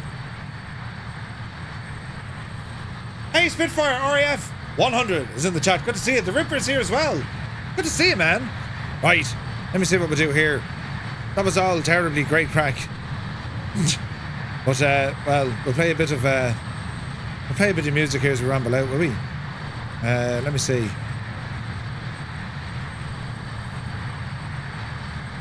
We'll press some buttons.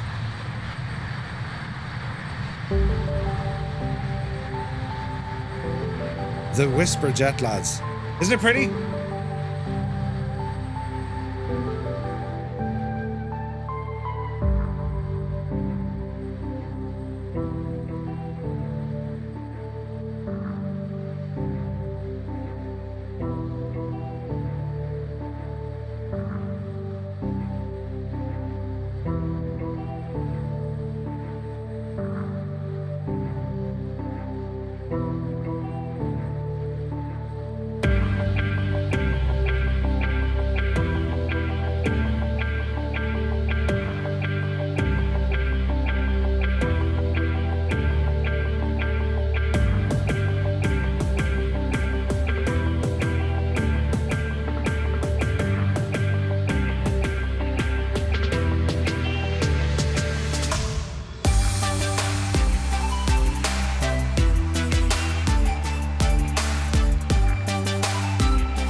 behave. I mean, you gotta love the cabin as well. Turd Ferguson, thank you for the bits.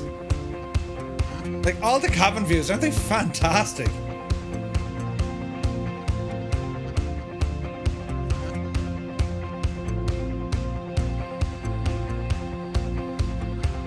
Gorgeous.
I mean, it's pretty, isn't it?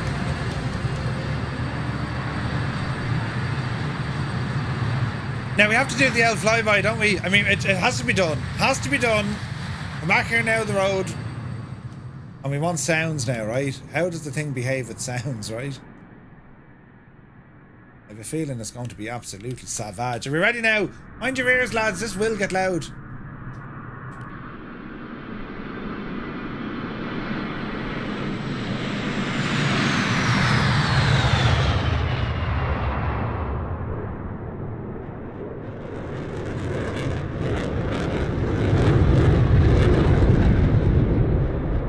Jesus.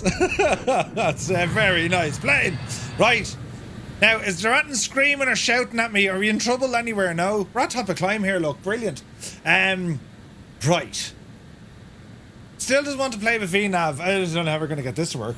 How do you do the views automatically? There should be a button on your Xbox controller. When you're in drone camera, just hit the right analog. No, the right D-pad. There you go. Direction pad. Right button. I remember when CityJet used to fly this into Galway. Ooh, nice. Yeah, it's I need to figure out the VNav thing. I mean, for the most part, I mean, look, we're okay-ish, right? I went through a full checklisted startup just to see could it do the thing. Let's see how we get on the next flight. Now, engine ignition is still on. So isn't the crack, once we get over a certain height, PTU comes off, APU comes off. Am I right in saying this? And we get a caution light to say, you know, your APU is going to give you a problem. And then we just cancel it. Now, that's supposed to happen after 5,000 feet. And before you descend through 5,000 feet, well, it needs to be the same crack again. You need to turn back on your APU. That's my understanding. Engine ignition, so, well, we've already taken off, so we'll go ahead and knock those off. So again, your checklists, they're going to be your friends in all of this. And I never reset me standard pressure either because I'm a muppet. But apart from that, I mean, you know, just had a quick look at Oz and he doesn't seem to have a VNav on either. Yeah, I don't know, it could be, I don't know, is Oz streaming this as well? This is hilarious. We'll go into his chat for a minute, will we? You know, where is he now?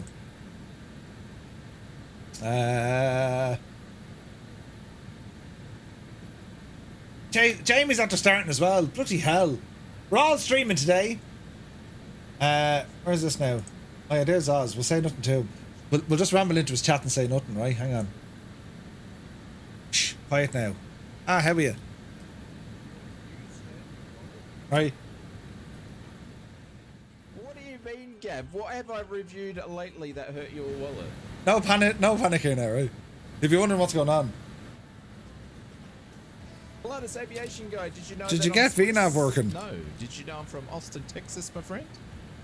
Yeehaw! The 777 VNav is going loopy. Give him a second out. The VNav working? Yes, sir. You're meant to be streaming. I am streaming.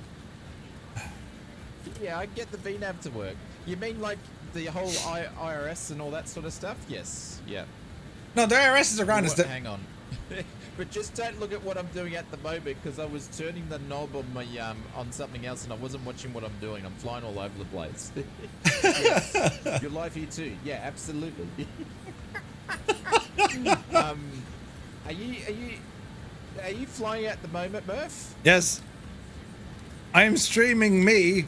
Let's see if it makes sense of this. Streaming me, streaming you, streaming me. Alright, we're going to go down to 6. Conti, how are you, mate? VNav not equipped, but the button is there, but it's not connected. Well, when I turned it on, it said on. Murph. Right? I'm streaming you. Don't do that. Alright, Murph, you know, so the IRSs are over here. Inception, right? And don't worry about this. The power went out, so that one's not working. Oh, Jesus. Turn on the other one. Start her up, turn those to align, and then go to the FMS and then align them. Yeah. Once that's been done and you put your flight plan and stuff, just to turn those to nav, and then should be hunky-dory after that. Jesus, Conti is omnipresent. That's where Hi, your Conti. ISIS is. It's all to do with them. Brilliant. Hopefully that helps you out. Where will he respond first? I'll put it in here as Hi, well. Mum, I'm on the telly. Hey, Murph. Alright, but I stuffed it all up because I... Right, we'll leave Oz alone. Right, he's doing his thing. Right, so he's in the same level of oh dear that I am. I'm okay about this now. Conti, however, he flew this yesterday and he did it right. Right. Hang on, Conti, are you finished streaming? Oh, you are finished. How many hours, man? Was it like a 12-hour stream? Jesus. He did a 12-hour stream. 14 hours. Mother of Jesus. 14 hours streaming. That was World Flight, right? You mad thing. 1,000 feet to go. Ah, brilliant. Ah, this is great news. What's our oil pressurization like? Oh, we're okay, look. Is that our cabin altitude? 6.9, would that be right? I think so. Right, well... Look at the state of this. Isn't it gorgeous?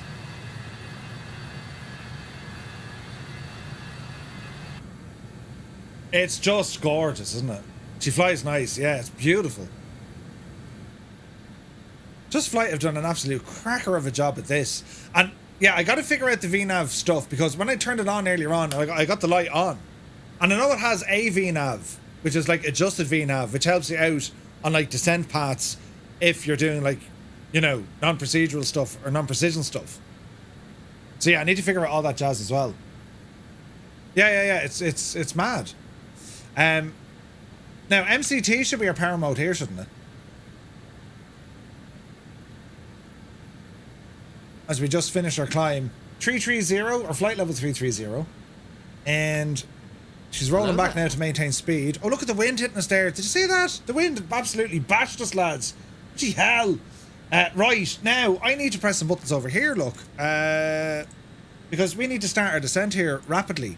Quick check on the flight plan. Carno 330. So top of drop is at Paxi. We're okay for a while. We're okay for a while. Weather radar doing weather radar things. Yes. Mending Mercy, welcome aboard. Thank you for the follow. Some of those instruments look very similar to the classic 7.3. Larry, yeah, they do, Larry. I mean, that was the whole point of the Avro RJ. I mean, the upgrade over the 146, right? They upgraded all the avionics, but the same type rating for the pilot should have covered them on both the 146 and the RJ. And there's a few other creature comforts thrown in for good measure. We now have FMCs on board. We have an auto throttle, auto pressurization. Make this look terribly fancy. I'm loving the lighting in here. It's gorgeous. It's a beautiful airplane. And it is different. This is very different when it comes to the 146. Some things you will be familiar with. Other things then you're saying, what? Do you know what I mean? Aussie Aviation, thank you for subscribing. Did I put in my arrival? No, I didn't. I should really do that. So VNAV, set descent path. Right. Route, origin.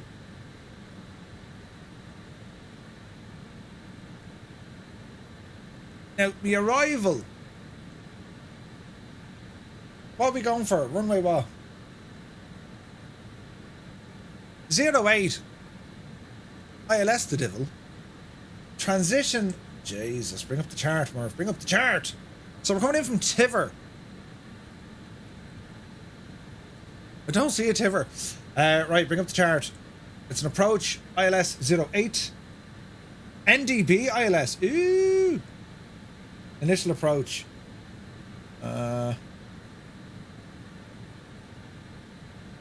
Where's the initial approach fix?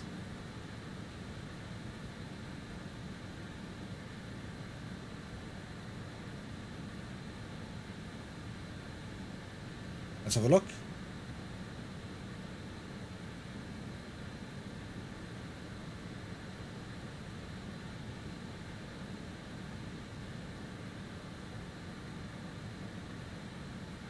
MSA direct arrival west by ATC only. That's okay.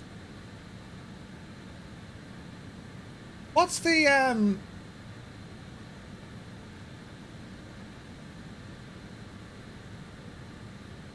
337EX, but what number is it?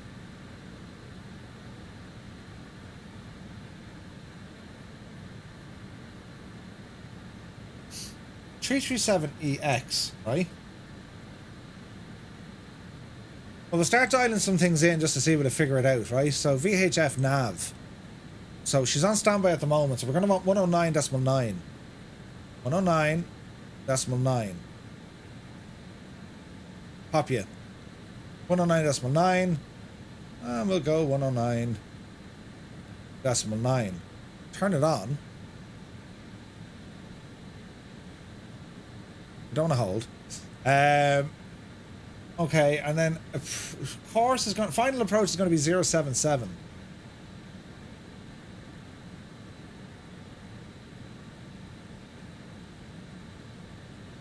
Autopilot is on nav 1, right? 077. So that's all tickety boo here at the minute, for the minute. But I'm trying to figure out where my initial final approach. No, where's my initial approach? Maybe you can help me out here, lads. So the initial approach for final approach, see that. So I have that. So pin this and pin that. Let me see. Procedure established outside control airspace. Okay.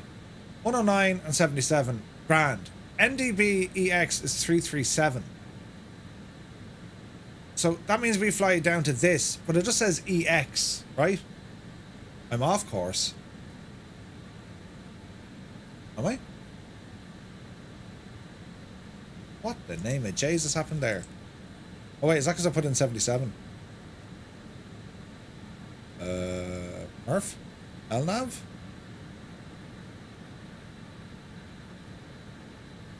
Lipan? Webby? Don't mind this at all. This is all part of the plan. We're just completely turned the wrong direction. Alhub. Get me direct to Alhub. Or WebV. WebV. Execute. Why'd she go off there? ABU delete. Good to see you. What did I do there, lads? Oh, Jesus. Do. Is it because I have the course laid in?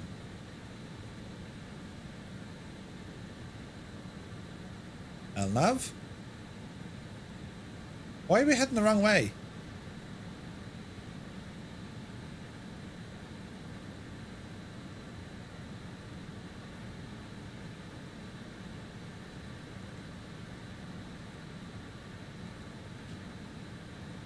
Hang on, need to tidy this up before we get ourselves in a total mess. Let's see now. WebV Carno. So we did Carno. Just bring me straight to Paxi.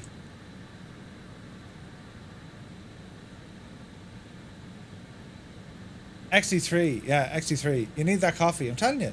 Any ideas where that happened? No? That was strange. XE3 reckons Jepson. Good to see you, Jepson. How are you, mate? XE3 arrival. It's not an RNAV, you mad joke. It's an ILS. Arrays. ILS 08. Yes. Transition is going to be XN3. What was I saying? Okay. Okay. So we're going to have Tiver, and then it's EX. Yeah, that was most unusual. Why she turned us so far off course? I don't know what I did to do that, but sure, listen. 2 waypoints are 4,000 miles away? What? 104. Oh, they look good.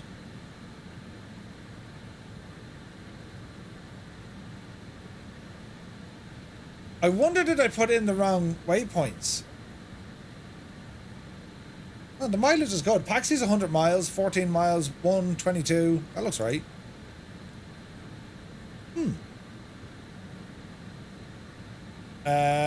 Initial approach fix looks like it's going to be 14 DME. Yeah. I deleted them. Jesus, I need to look back in the video. So I had the wrong stuff in there. Waypoints were like sending us, okay, let's go this direction. That's mad, isn't it? That wouldn't have happened if I was able to do like a straight import, but I had to put them in manually. Huh. Right, all is well. Jesus, I hope I have fuel for this. Yeah, they were sending us in the wrong direction. Okay, we should be all right now. We're back on course. Thank you, Conti. Yes, I have every faith in your confidence. Good to see you, man. Get some sleep. You poor old devil. Initial approach fix looks like it's 14 DME. Now we can tell it's 14 DME, can't we?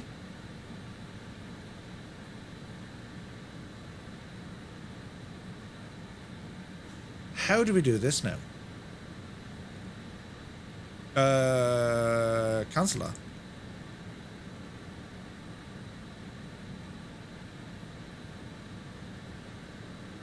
Jesus, we'll have like, yeah, we're okay for fuel. We hope. We hope, friends, we hope.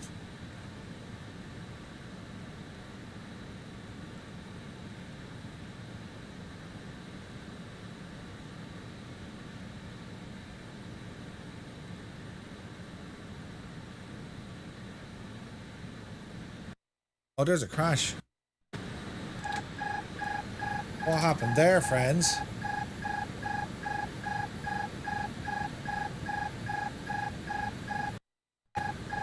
It's gonna have to crash. The whole thing just kicked me off autopilot.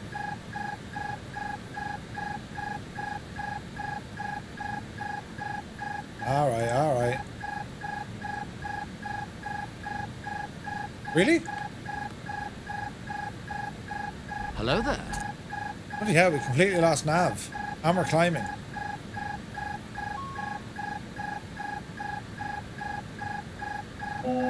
Wind shear. We've got this! There's nothing to worry about!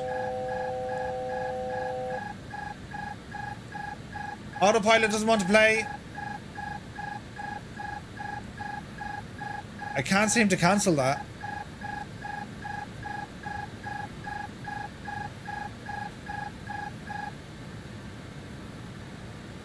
Oh, Jesus. It's alright, lads. Don't worry about it at all.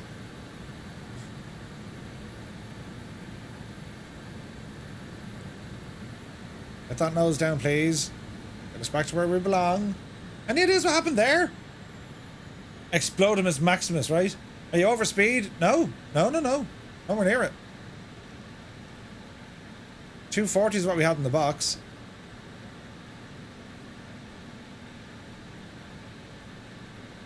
The sim got a terrible long pause and a stutter though. That's what happened. So maybe that was enough to knock it out of autopilot. Alright, let's double check we're going where we're going. Legs page. We're still heading for Paxi. Jeez, that was a good one. Now, why isn't the speed behaving? Get the speed up. 240. There we go. Re-level at 330.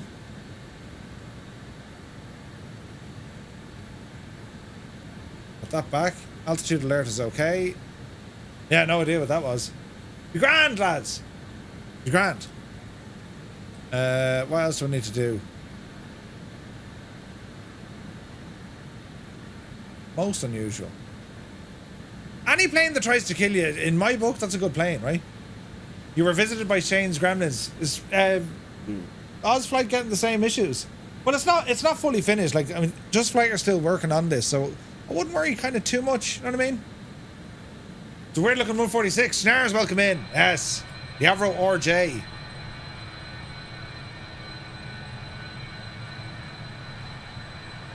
Whatever happened in the sim, because I seem to have... No, we still have multiplayer. Whatever happened though, it completely kicked off my autopilot. As you do.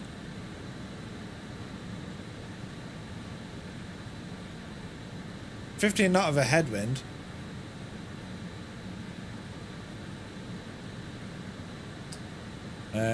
Hello there. Should be an MCT. Alright, let's see what happens. Let me see. Phil, welcome in. Many thanks for the follow, dude. Good to see you.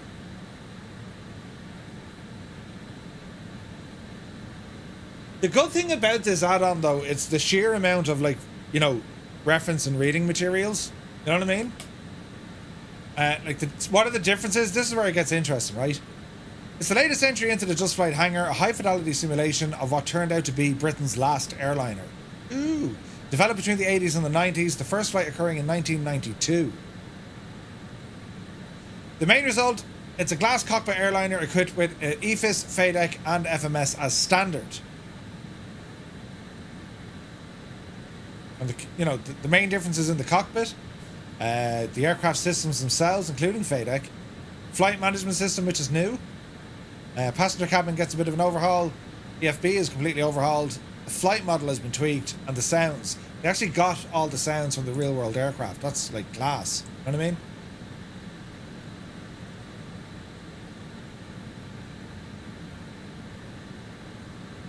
Right. There's Paxi there. We'll keep heading toward it. Let's see what happens.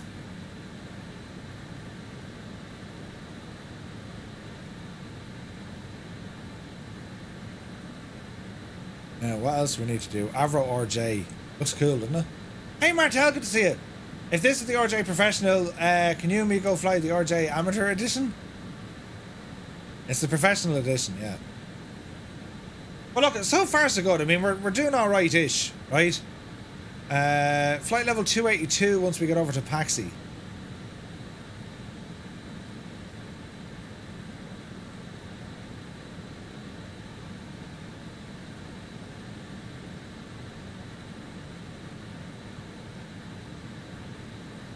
So we'll just have to manage our own little descents here for the minute as well. 2.8 and then at Tiver it's going to be 143. We'll just go 143.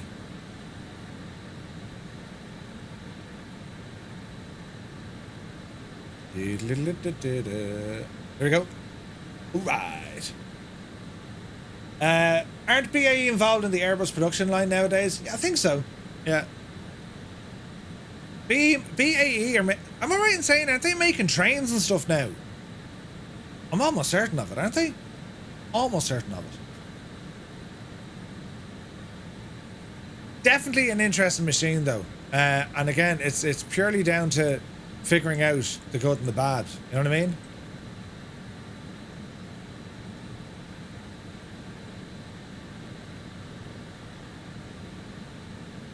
I'm liking it though. I really am liking it.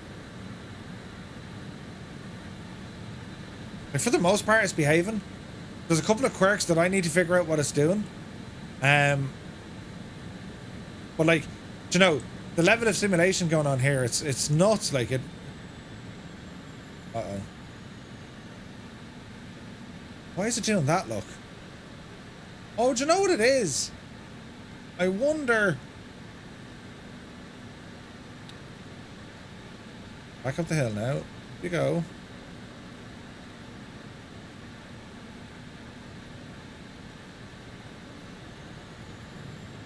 Why did it do that now?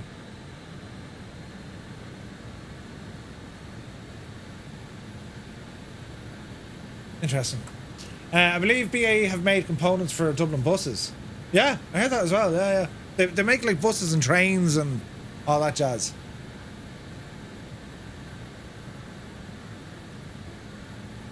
What else do we have up here now? Standby computer and eye locator. Eye locator?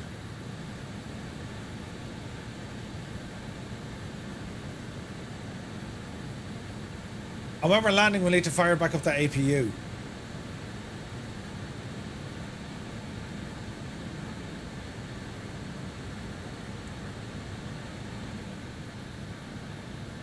What do we think so far, lads? I mean, there's an awful lot going on, isn't there? And again, we have all these new instruments. They're beautiful. They really are. They're stunning.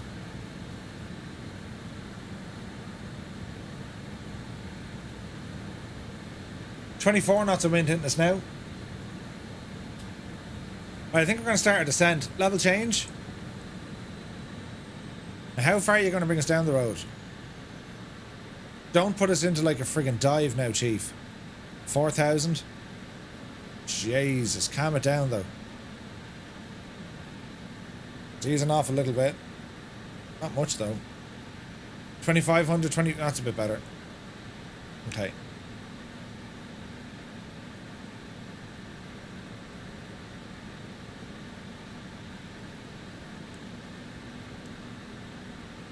Okay, descending 2,000 feet a minute.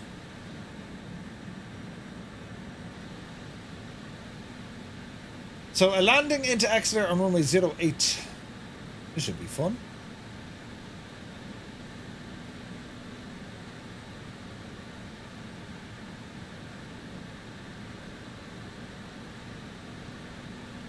Outside air temperature is closer to minus 40, look.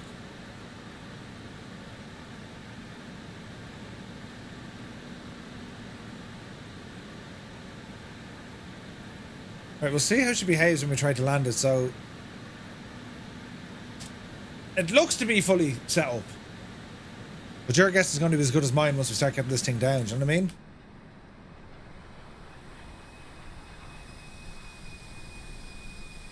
But like, she is proper different to the 146.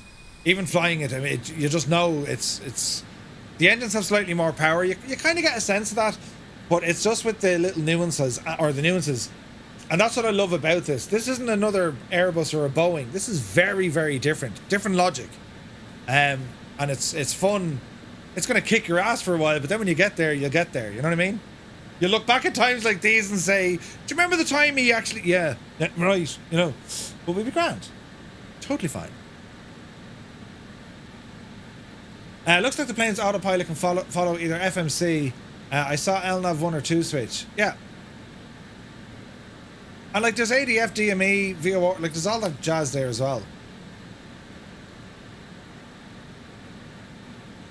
We're still in live time and weather. 10:24. Plenty of you guys flying along, which is always so great to see. The Whisper Jet. Cool. So coming down 270. Rate of descent is good. 240 knots is what I've gone for. We can go a lot higher, but let's just take our time with this now, right? Don't make unnecessary movements or journeys. You know, we'll have to take it fierce, Andy.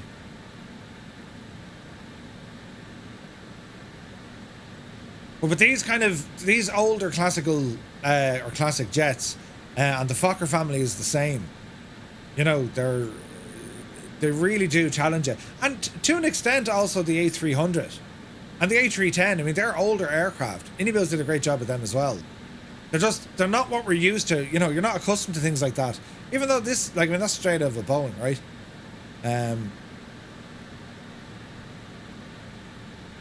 It'll be interesting now to see how it handles the approach. I have a terrible feeling I'll have to take over myself. Is there a decent Fokker 50 in the works? I don't know, actually. What do I prefer, this or the 146? Abu? I would say this, only because I think there's less requirement on the pilot, provided once you know what you're doing, but like there's a lot more systems optimization and automation on this, yeah. And I don't, it's newer and it's sharper and it's, you know, having an FMC there is important.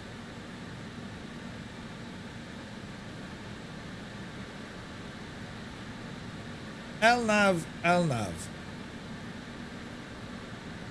So you can split them, or you go on each, whatever FMS is going to be giving you your flight. Okay, that's interesting.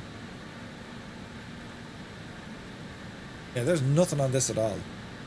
Let's have a look. There's a map.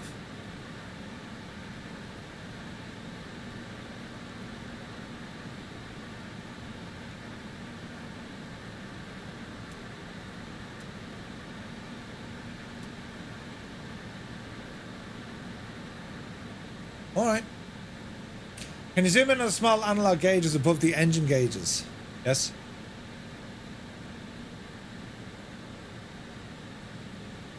So this is all like your oil quantity, oil pressure.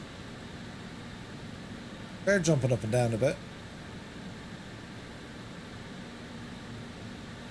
So there are your 4 engines.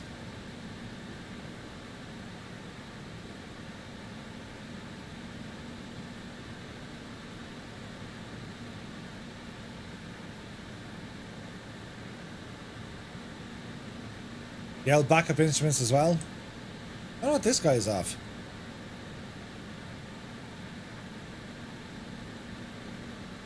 Fuel systems.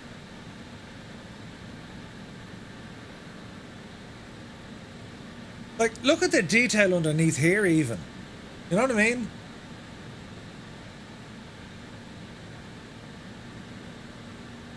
They've done a great job.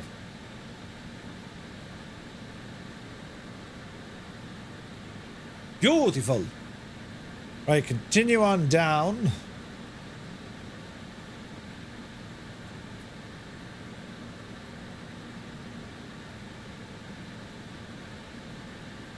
We're kind of below profile, but that's okay. Am I squawking to Ra? I am.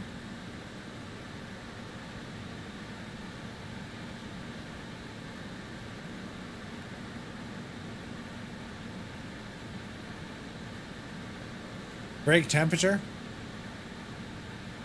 Ew, that's nice.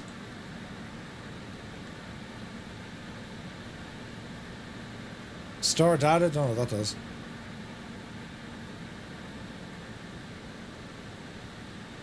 Okay. We're now heading on to Exmoor. We're being watched by Oz. This is what not to do, right? Whatever you're watching here, don't follow any of this. Watch Oz Flight Simmer, he does it right. Although Oz, I have to tell you, come here. You have the button flashing over here that I don't. So either yours is wrong and I'm right, or mine is wrong and yours is right. And that's how you can hide your tablet, look. That little dude in there. And there's a little heater switch down here if you have pets with you. Animal bay heater. You know. But yeah, this is going to be, this should be fun. Shane broke his. Nice. It's totally fine. Totally fine.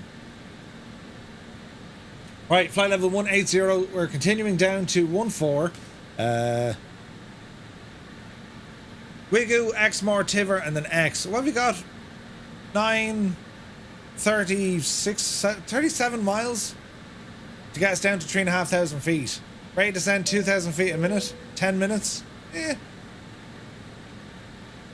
The cabin crew. Hello? Seatbelts.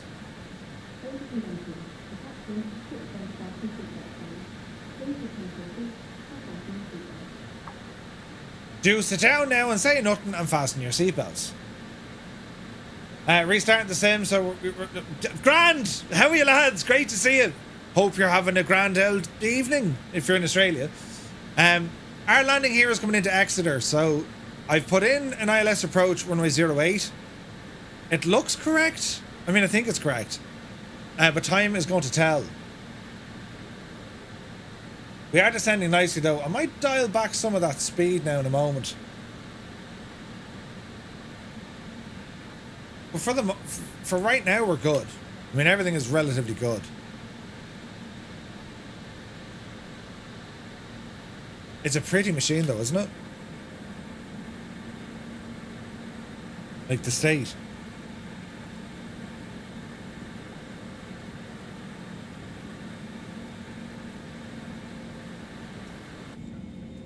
That view there is awesome. Like, imagine looking out your window and that's what you see, like, isn't it class, isn't it? Right, flight level 150. 1,000 to go. I think we'll keep dialing this devil down.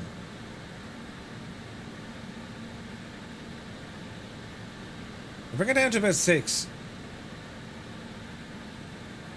Hello there. Hello there. Kituri! Welcome in. Thank you for the follow. Good to see you. Now, auto brake. There is an auto braking system.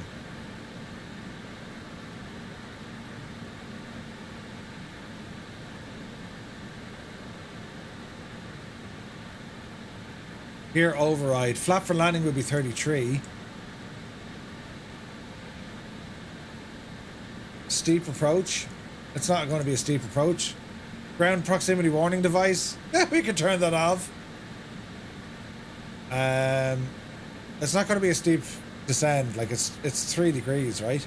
Does anyone know what that is? That's a gadget that does something, and I don't know what it does. What does that do? How do you zoom in or out the map? The map. The one over here. Little click buttons. I was thinking it was a microphone. Yeah, I wasn't sure though. Oh, that's where you hide the pedals. Or the rudder. Your pedal adjuster actually hides the yoke. Right. Now we know. Brilliant. We found a click spot. Right, 240 speed and 125 altitude. Big boss, good to see you, man. Looks like a microphone, yeah. Or it's for like maintenance, maybe. Maybe maintenance. Right. I mean, the crack is going to really start happening now in a minute, isn't it? Tiver and then across. Right.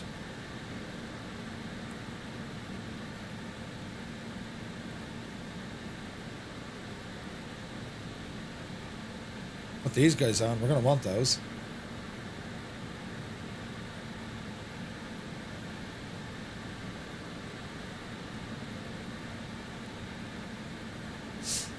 What else do we want to do? Oh, look, we're getting traffic information.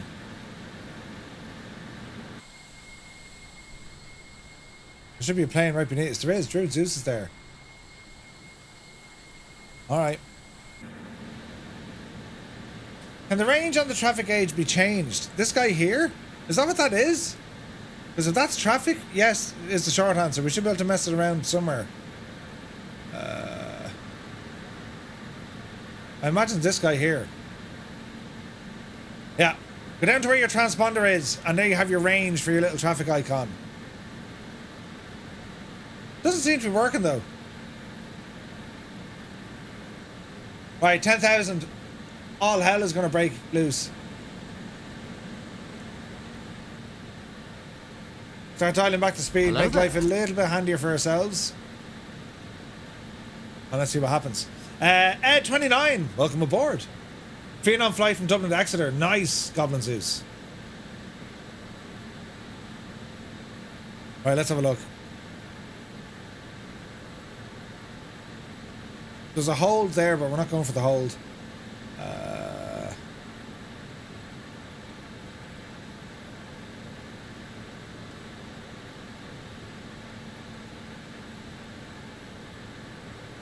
Right, she's holding at 10. That's to get the speed down. And then we'll descend further. I'd say bring her home all the way now to 3.5.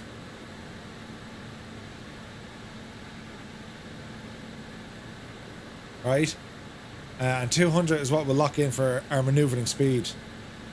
Your flight plan looks like someone signed their signature. See, it's showing the hold, but this is our waypoint here. We can change that.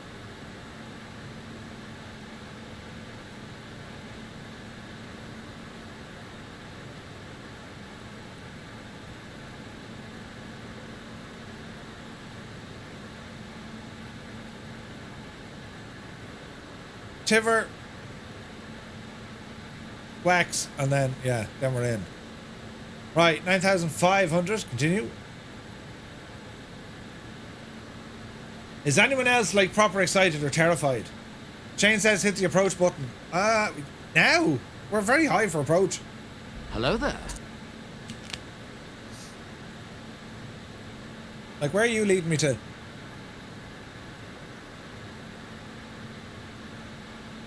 X 107D3. Hang on a second now.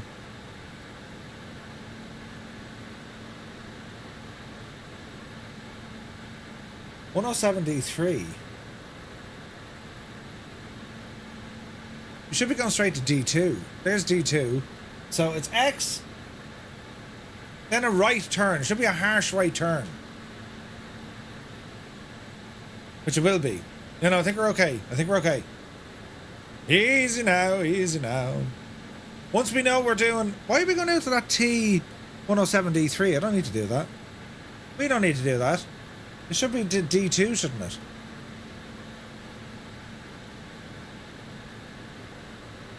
Or is she going to turn us from there? Or is it trying to bring me back to X again?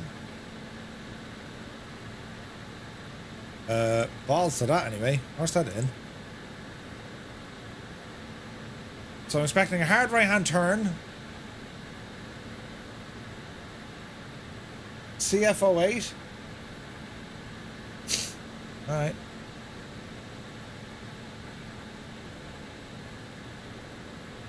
Right, Murph. Brakes out. Get that altitude down fairly quick.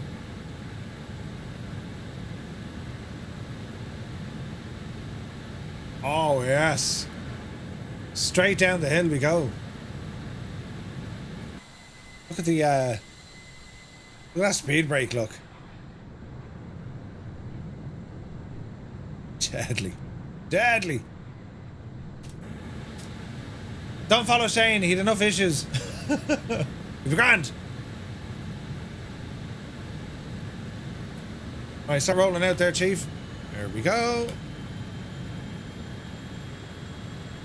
5,000. Where you going, plane? Where you going, plane?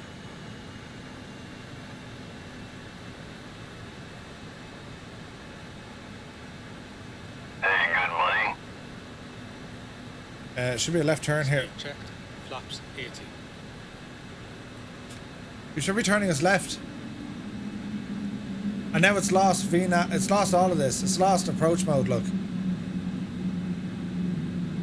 Or maybe did it... Jesus, did it try and capture it? Why have we lost auto throttle?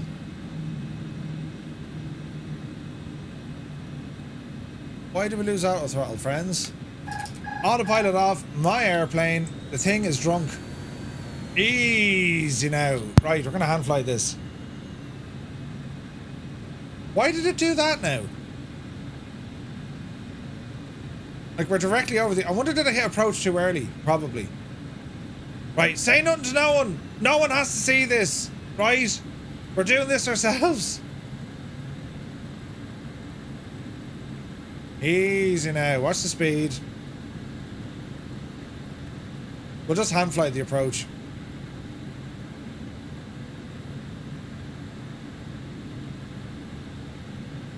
Alright. I think much reading is required on getting the nav stuff right. It's doing things I'm not expecting. You know what I mean? And I put it down to user error, like, do you know? Hello there. Pringles, good to see you. Many thanks for the follow, dude. Yeah, it's not like you're all watching or something, do you know what I mean? But that's the thing, I mean, I'd have been here trying to figure this out myself anyway. I might as well jump on with you guys. You know, a non-judgmental audience like yourselves. Where you're sitting there going, yeah, this Murphy fella, I mean, you know, he knows what he's at. Yeah. Jesus.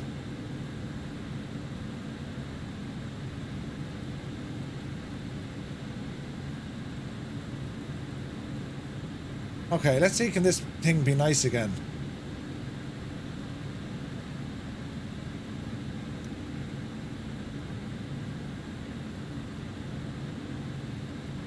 T2 T447, right.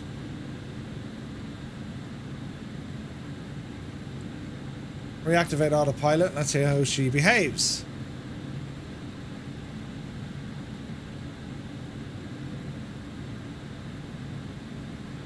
And then we'll go approach. Right. Right, we tidied that up. Now we are on the proper ILS approach. But what? It's so quiet with the throttles out.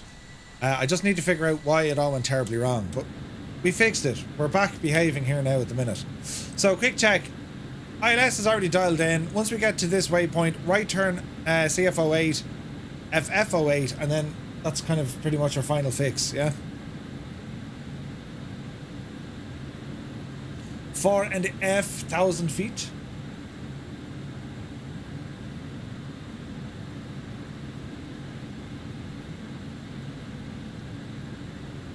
Call it 3,000.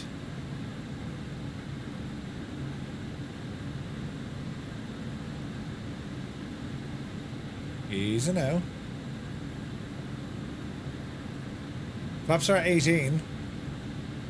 At 24 here? Because we're going to be landing with full flaps. Okay, so she doesn't like that.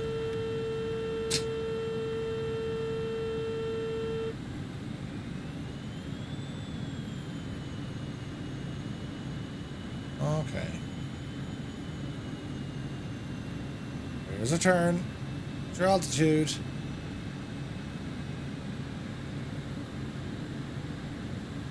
Ease up on the outspeed there, Jemima. Speed checked. Gear down.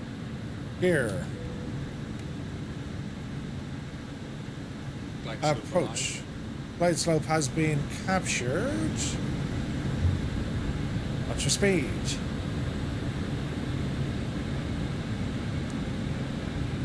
We'll fly this ourselves. Auto throttle off, that's okay. How far you dropped me down to? 2,400? Really? Easy now.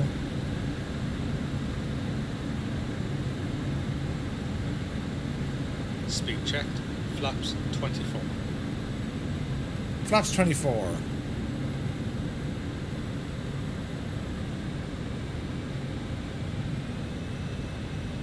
Easy. Easy.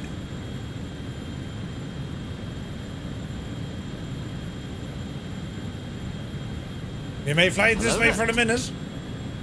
Where's the runway? Off to the right hand side. Inspector, welcome in.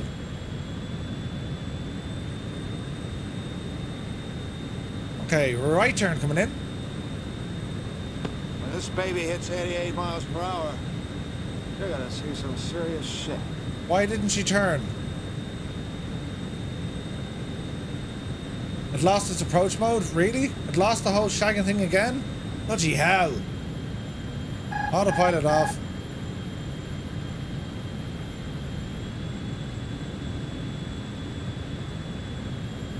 Alright, easy. Jesus, easy. Speed checked. Flaps 33. Flaps set 33.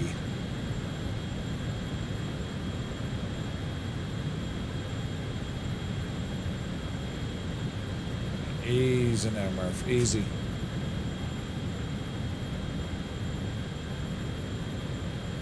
Watch your speed.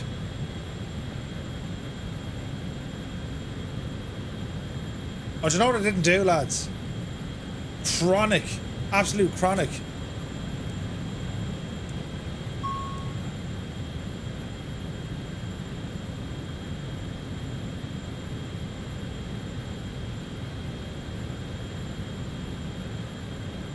The pitch authority, it's very, she's very sensitive.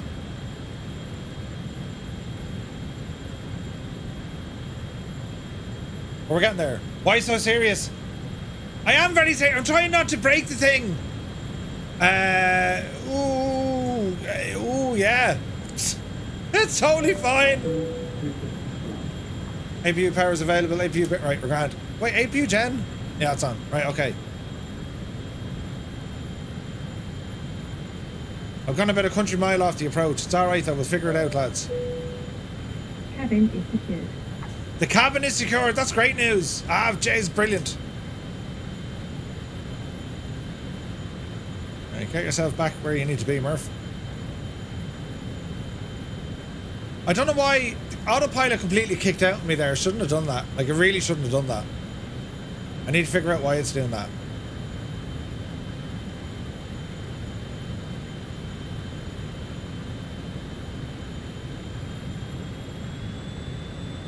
Easy. Hand flying this thing is a real challenge.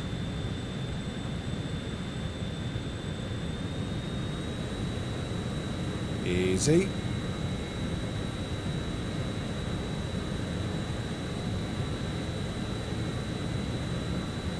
Easy.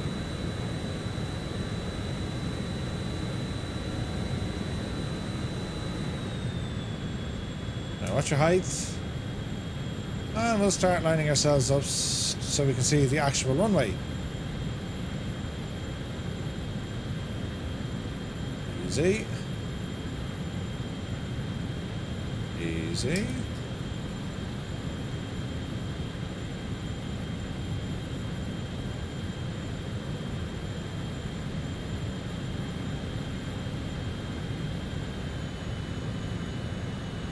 Easy does it.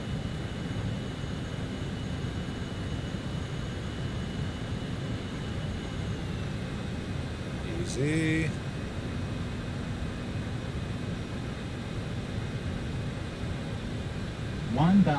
We see it.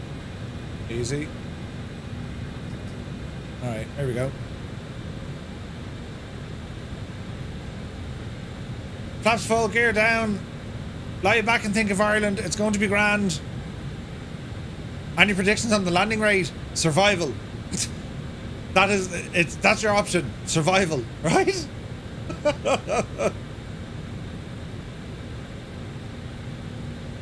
It's a confusing machine, but we will get there. Right, we're on the glide. We're grand. Like, it's just, that was pure mess, wasn't it? That was pure mess coming in here. 500. Easy.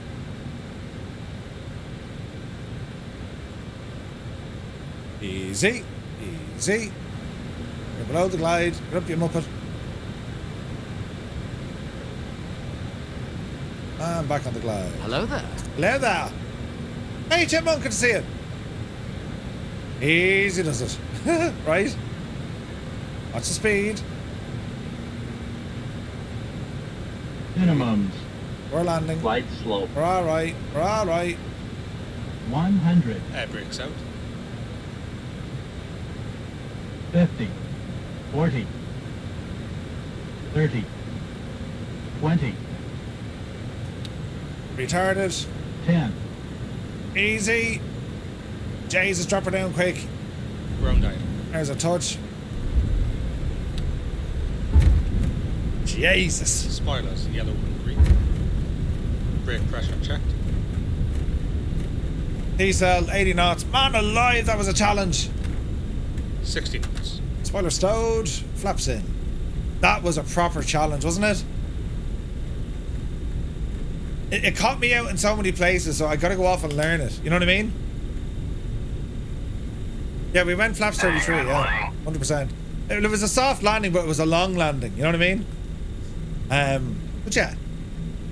We live to fight another day.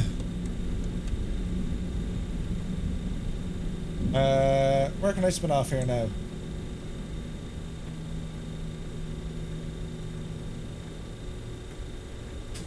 We'll exit left and then work our way back.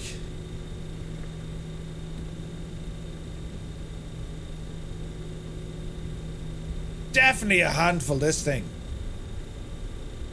But like, it's kicking my ass in such a way I want to say, no, I want to learn how to do that better. You know what I mean? Just need to figure out the little kind of nuances and stuff. Easy now. I have a terrible feeling I shouldn't have taxied this way. Should be alright.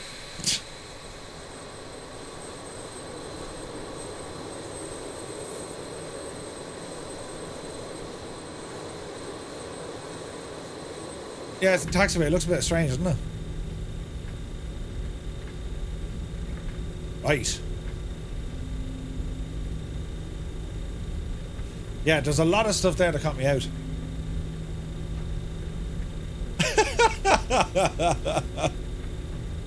Shane is like, no!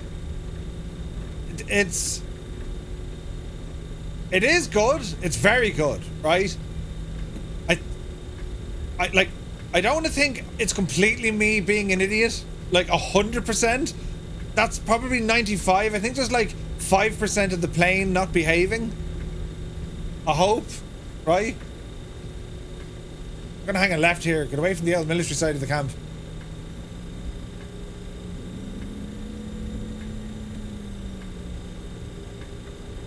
Right, so I don't think it's needed. I think it's just gonna follow the LNAV from the FMS.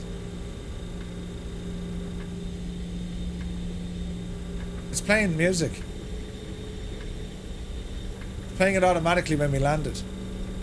Hey, Ozzy Mandis is here. Good to see you. And I suppose there's another thing that's throwing me off is, like, during the flight, whatever stutter I got, it totally shut down all me stuff.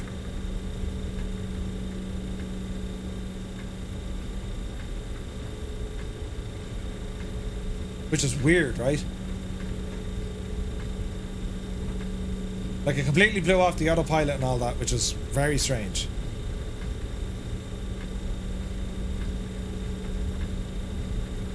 Wherever it looks like you got some setting that makes all kinds of white lines on the edges. White lines on the edges.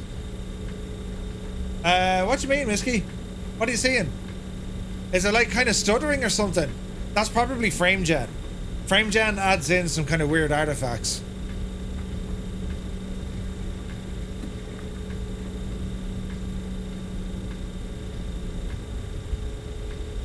I think. Ooh, nice arrival. Who's that? Nicely done, Fishy. Lear 35 for the win.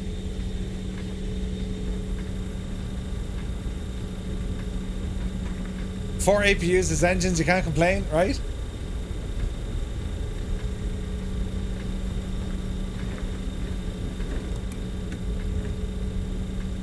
Jeez, look at the terrain here. Is that right? The hell.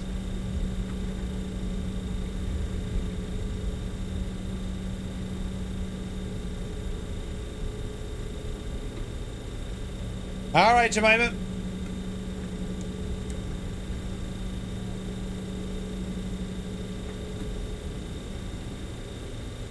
There we go.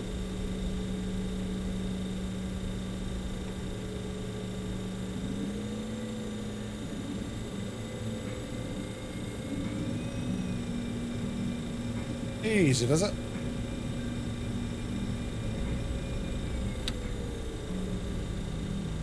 Easy, easy, easy.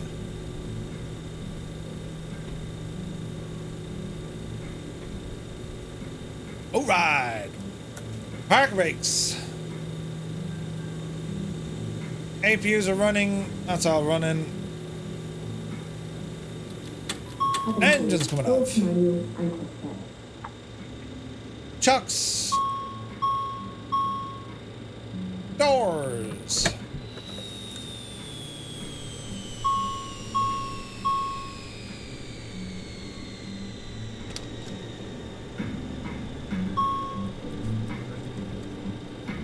Stairs.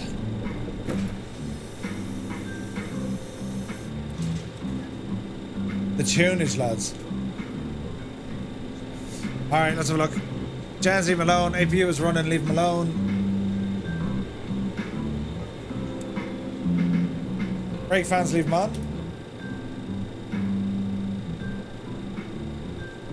It's a nice looking airport, yeah. It's not bad. Look how low on fuel we were. SK Sun is in the house, good to see you. Yeah, not bad at all, lads. Not bad at all. I need to learn a lot more of this aircraft. Like 100%. There's a lot of learning materials that Just Flight give. There are literally hundreds of pages of information on, you know, how everything works, on how to figure it all out. I just need to figure out, as I said, just a couple of things with the, you know, in-flight navigation, getting it to follow the routes, getting it to get into like step climbs and stuff. But this is very, very good. This is top shelf stuff. And it looks and sounds incredible. And nothing else really flies with this. Or flies like it. I mean, you pitch down, I mean, the thing reacts and it's like, oh, it's real heavy like. You know, it's pretty cool. But yeah, I like this. I enjoyed that flight. I might cut the stream short though, because this is gonna kick my ass if I do it again. I wanna read up on it. So oh look, there's the lights on the stairs. Look, that's savage.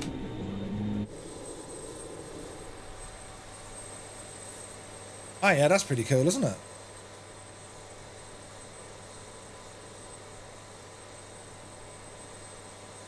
Ah, that's pretty cool, isn't it? Fantastic. And then both sides? No. Like, well, the night lighting is super as well, isn't it?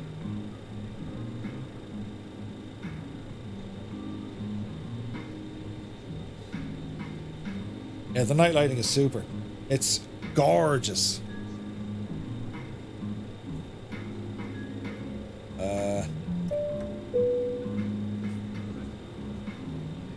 Yeah, they've done such a great job at this.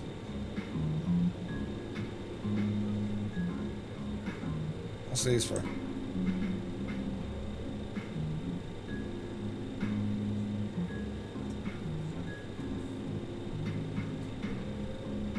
Look at the lighting, isn't it superb?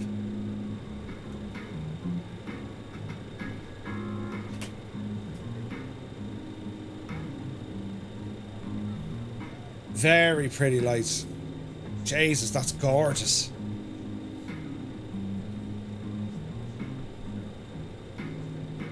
How do we get the... Where's the floods for in there?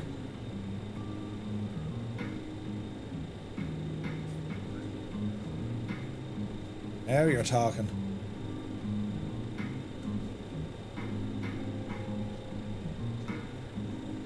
Now you're talking. Look at the lighting there. Isn't that fantastic? Change the music, says Larry.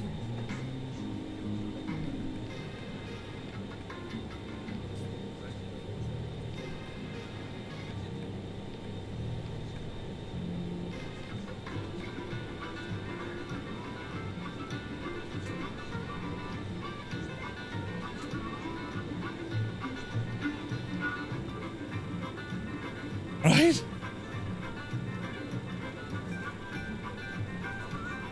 Yeah, that lighting is incredible. Look at the cut of it. Isn't it gorgeous?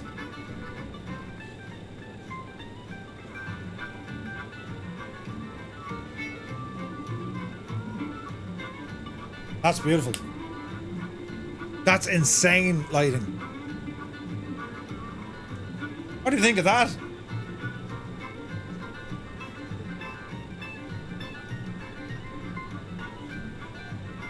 Beautiful. It's gorgeous. It's just a nice place to kind of sit, isn't it? I mean, Jesus, it's really nice.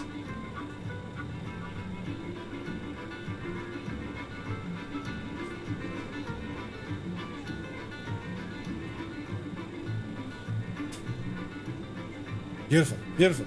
Right, lads, I'm gonna go away for a while, because I want to read up on this, you know? I was wrong. Wait, I was wrong. Would buy it on its own at full price, not in a bundle. 5 stars, just flight. Awesome job as always. Yeah, it looks awesome. Yeah. It is. That's so realistic. Like, that's one of the best cockpit lighting systems I've seen. That's beautiful. Absolutely beautiful. Yeah, it looks real, lads, doesn't it? Looks incredible. Jesus, there's a plane floating in. Yeah, man. I mean, it's beautiful. It's such a nice machine. I need to learn up more on it though, because I'm not comfortable flying it. Because it, like, when you're trying to get it to follow kind of standard nav, it didn't like what it did. So I need to go back and figure it out. Hey Vince, good to see you. But yeah, it's coming soon, lads. I'll probably check it out again a little bit later in the week. And as I said, it's going to be releasing soon. Hopefully, this gives you an idea of what you can expect from this aircraft and from Just Flight, because it's a stunner, absolute stunner. I never did the config check. That's what that is. You know? I love the music. Brilliant.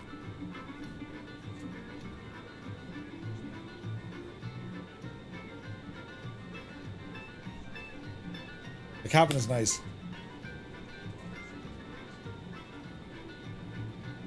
And the sounds in here are nice. A weird A380, right? Good to see you, Mr. Tommy.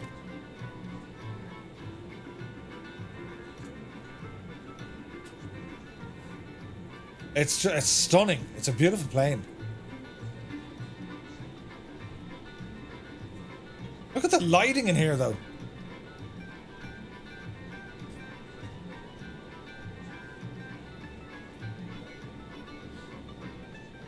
Yeah, they've done a great job. The state of it, like. Cabin is one of the better ones too. Yeah, the cabin's great.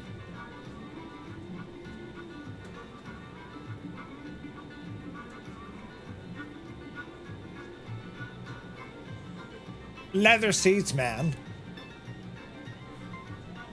And there are some customizable options as well, with the cabin as well.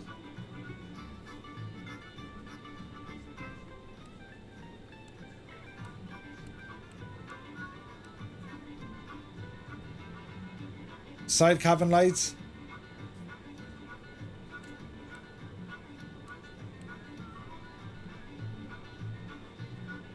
Jeez, that's a bit dark. What do we do there?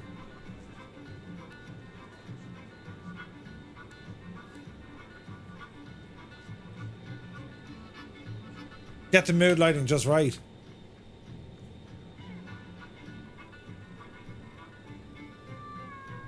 I'm just blown away by that. That's gorgeous. That cockpit lighting, that is amazing.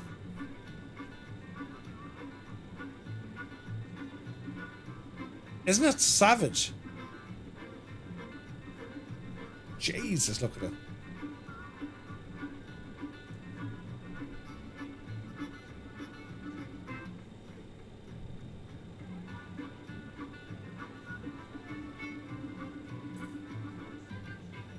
It's just stunning. Like the reflections and everything on it.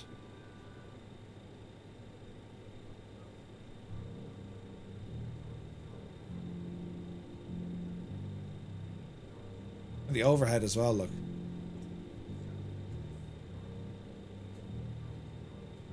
Very, very pretty.